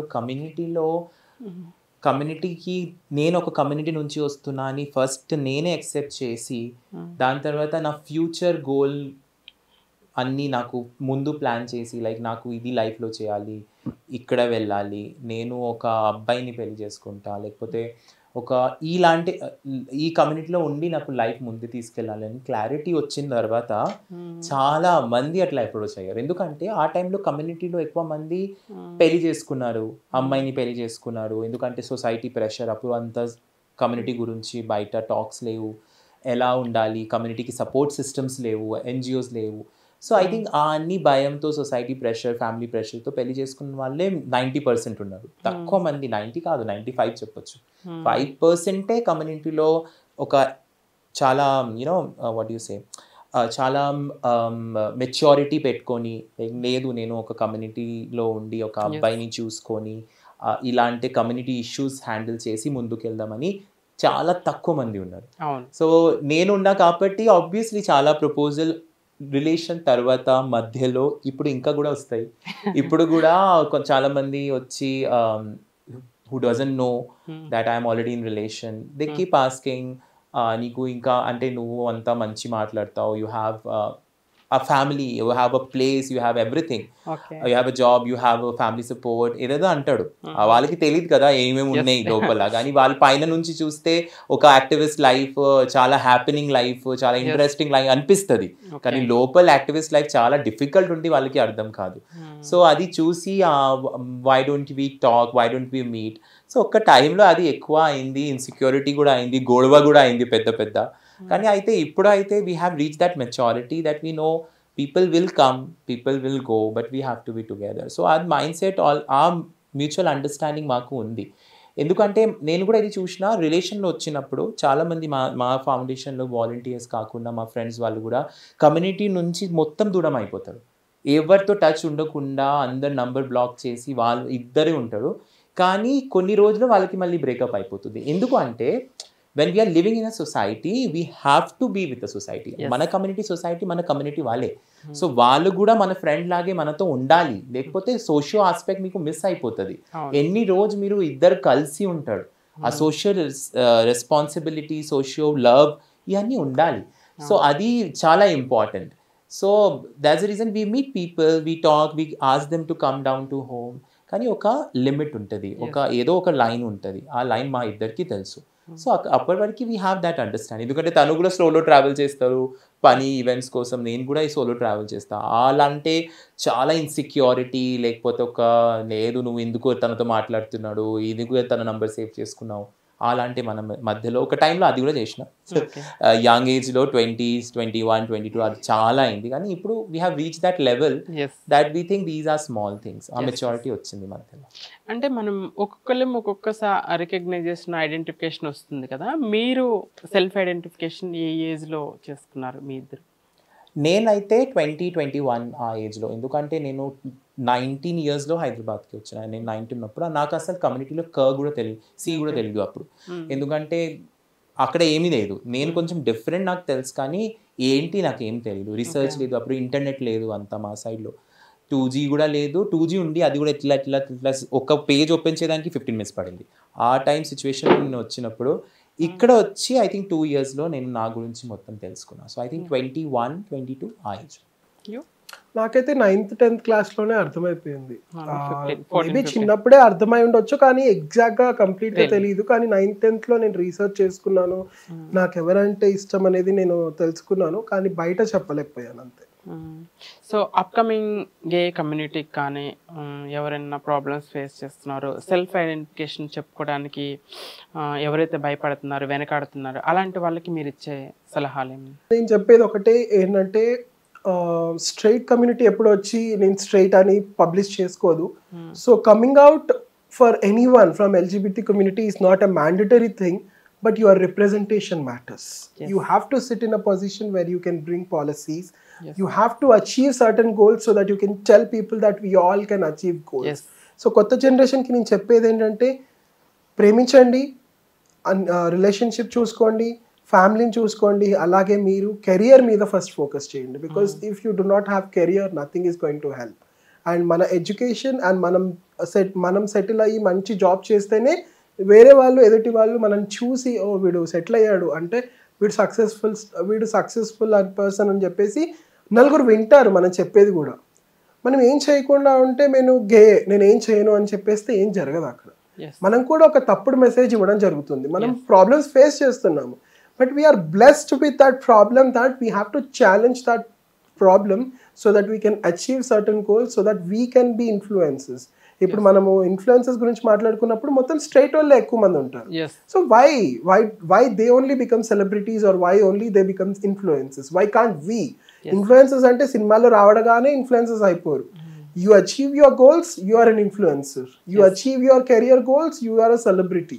you are a celebrity to your self, you are a celebrity to your community. So నేనేం చెప్తానంటే, మీరు కమ్యూనిటీలో ఇప్పుడు మనం డాక్టర్స్ ఉన్నారు, మన ట్రాన్స్ ఉమెన్, మీరు డాక్టర్స్ అవ్వండి, పోలీస్ అవ్వండి, జడ్జ్ అవ్వండి, మీ ఏది ఇష్టం ఉంటే అది అవ్వండి, but you have to have your representation. అప్పుడే మనము ఒక ఎల్జిబిటీ ఫ్రెండ్లీ కంట్రీని ముందుకు తీసుకెళ్ళగలుగుతాం.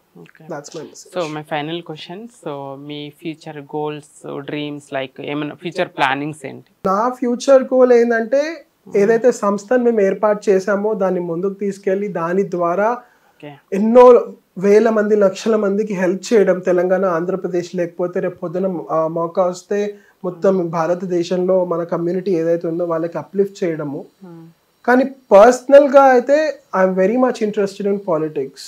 So if I get a chance, I would definitely get involved in politics and probably become one of the only gay politician. Maybe ఉండొచ్చు, వేరే వాళ్ళు కూడా రావచ్చు, కానీ I want to become that first gay politician. All the very best for you. I don't have any interest in politics. So, okay. I think same ఏదో organization మనం start చేసినాం, అది ముందు తీసుకెళ్ళాలి. ఒక settle, I think already we are example for many, but ఇంకా చాలా మంది ఎగ్జాంపుల్ తీసుకొని, ఎందుకంటే ఒక ధైర్యం వస్తుంది. మా టైంలో మాకు ఎగ్జాంపుల్ ఎవరు లేదు, సో భయంలోనే ముందుకు వచ్చినాం. సో ఇప్పుడైనా కొంతమంది మనకి చూసి మనం ఒక సెటిల్ అయితే, మనకి ఒక ఎవరైనా ఇన్స్పిరేషన్ ఉంటే మనకు కూడా ఒక ధైర్యం వస్తుంది. మా కమ్యూనిటీ వాళ్ళకు చాలా మంది క్లోజెట్లో ఉన్నారు, చాలా మంది బయట రావడానికి ట్రై చేస్తున్నారు, చాలా చేస్తున్నారు, కానీ బయట రావడానికి వాళ్ళకి అంత ఆప్షన్ లేకుండా ఉంటుంది. సో వాళ్ళ కోసం ఏదో ఒక ఎగ్జాంపుల్ లాగే ముందుకు వస్తా అని, that's the only thing. Great thing. So finally understanding, మీ అండర్స్టాండింగ్ ఎలా ఉందో? ర్యాపిడ్ ఫైర్ ఎక్కువ కదా కొన్ని, I know you are getting late for office, so rapid fire, just few questions you ask. So మీ ఇద్దరికి చిన్న చిన్న ఇష్యూస్, ఏదైనా గొడవలు అయినప్పుడు, అలిగినప్పుడు ముందు ఎవరు సారీ చెప్తారు, ఎవరు కాంప్రమైజ్? మీరే సారీ చెప్తారా? ఓకే. సో శాండీ గారిని అడుగుతా అయితే క్వశ్చన్ ఫస్ట్ స్టార్టింగ్. అనిల్ గారి favourite colour? Black. Black. Okay. Favourite food? Non veg ఏదైనా okay. Non veg. Favourite place? Tank Bund. Tank Bund. So favourite city? Kolkata. Kolkata. అన్ని కరెక్ట్గా చెప్తున్నారా? Of course. So you, Sandy గారి favourite heroine? Faria Abdullah. Favourite hero? I don't think he has a favorite hero. Okay. Okay. So తనకి favourite food? తనకి favourite food Bengali food. Bengali food only. So టూర్స్కి ఎక్కువ వెళ్తుంటారు కదా, favourite visiting place? Kolkata. Kolkata. ఇద్దరికి same Kolkata. ఎన్నిసార్లు వెళ్ళారు కోల్కతా? నేను చాలా సార్లు, అంటే నేను వెళ్తూనే ఉంటాను, రేపే వెళ్తున్నా కోల్కతా. ఓకే. సో తను కూడా వచ్చారు, టూ టైమ్స్ వచ్చారు. తన favourite dress? Kurta. Kurta. Colour? Blue. Blue black. Nice combination, like you guys. Okay. Thank you so much both of you. So మేము అడగగానే మా ఛానల్ నుండి మీ అమూల్యమైన టైం ఇచ్చి యాక్సెప్ట్ చేసి, and you given a much more information, చాలా మంచి ఇన్ఫర్మేషన్ మన సొసైటీకి షేర్ చేస్తారు. Thank you so much. మీకు మా ఛానల్ తరపు నుండి కూడా మీ ఇద్దరికి కూడా హ్యాపీగా కలిసి ఉండాలని, మీ లైఫ్ ఇంకా ముందుకెళ్ళాలని మా ఛానల్ నుండి, మా ఆడియన్స్ తరపు నుండి ఆల్ ది వెరీ బెస్ట్ చెప్తున్నాము. Thank you so much. So చూసారు కదండి మన లైఫ్ ఈజ్ బ్యూటిఫుల్ ప్రోగ్రాంలో ఒక బ్యూటిఫుల్ కపుల్ని. ఎందుకంటే సొసైటీలో మనము ఒక వేరే క్యాస్ట్ అబ్బాయిని పెళ్లి చేసుకుంటేనే విమర్శలు, హత్యలు, పరువు హత్యలని జరుగుతున్నాయి ఈ రోజుల్లో. సో సేమ్ జెండర్ మ్యారేజ్ చేసుకోవాలనే ఆశతో లివింగ్లో ఉండి కపుల్గా ఉంటూ 10 సంవత్సరాల నుండి సొసైటీలో ఎదురయ్యేటువంటి హేటర్స్ నుండి కామెంట్స్ని ఫేస్ చేస్తూ కూడా, ఫ్యామిలీ నుండి కూడా రిజెక్షన్స్ వచ్చినప్పుడు కూడా ఫ్యామిలీని వదిలేసి కూడా తను ఫైట్ చేయటం కానీ, వీళ్ళిద్దరూ 10 years నుండి కలిసి ఉండటం ఒక ప్రేమకి రూపంలా కనిపిస్తున్నారు. ప్రేమకి జెండర్తో సంబంధం లేదు అనటానికి నిలువెత్తి నిదర్శనం అనిల్ శాండీ గారు.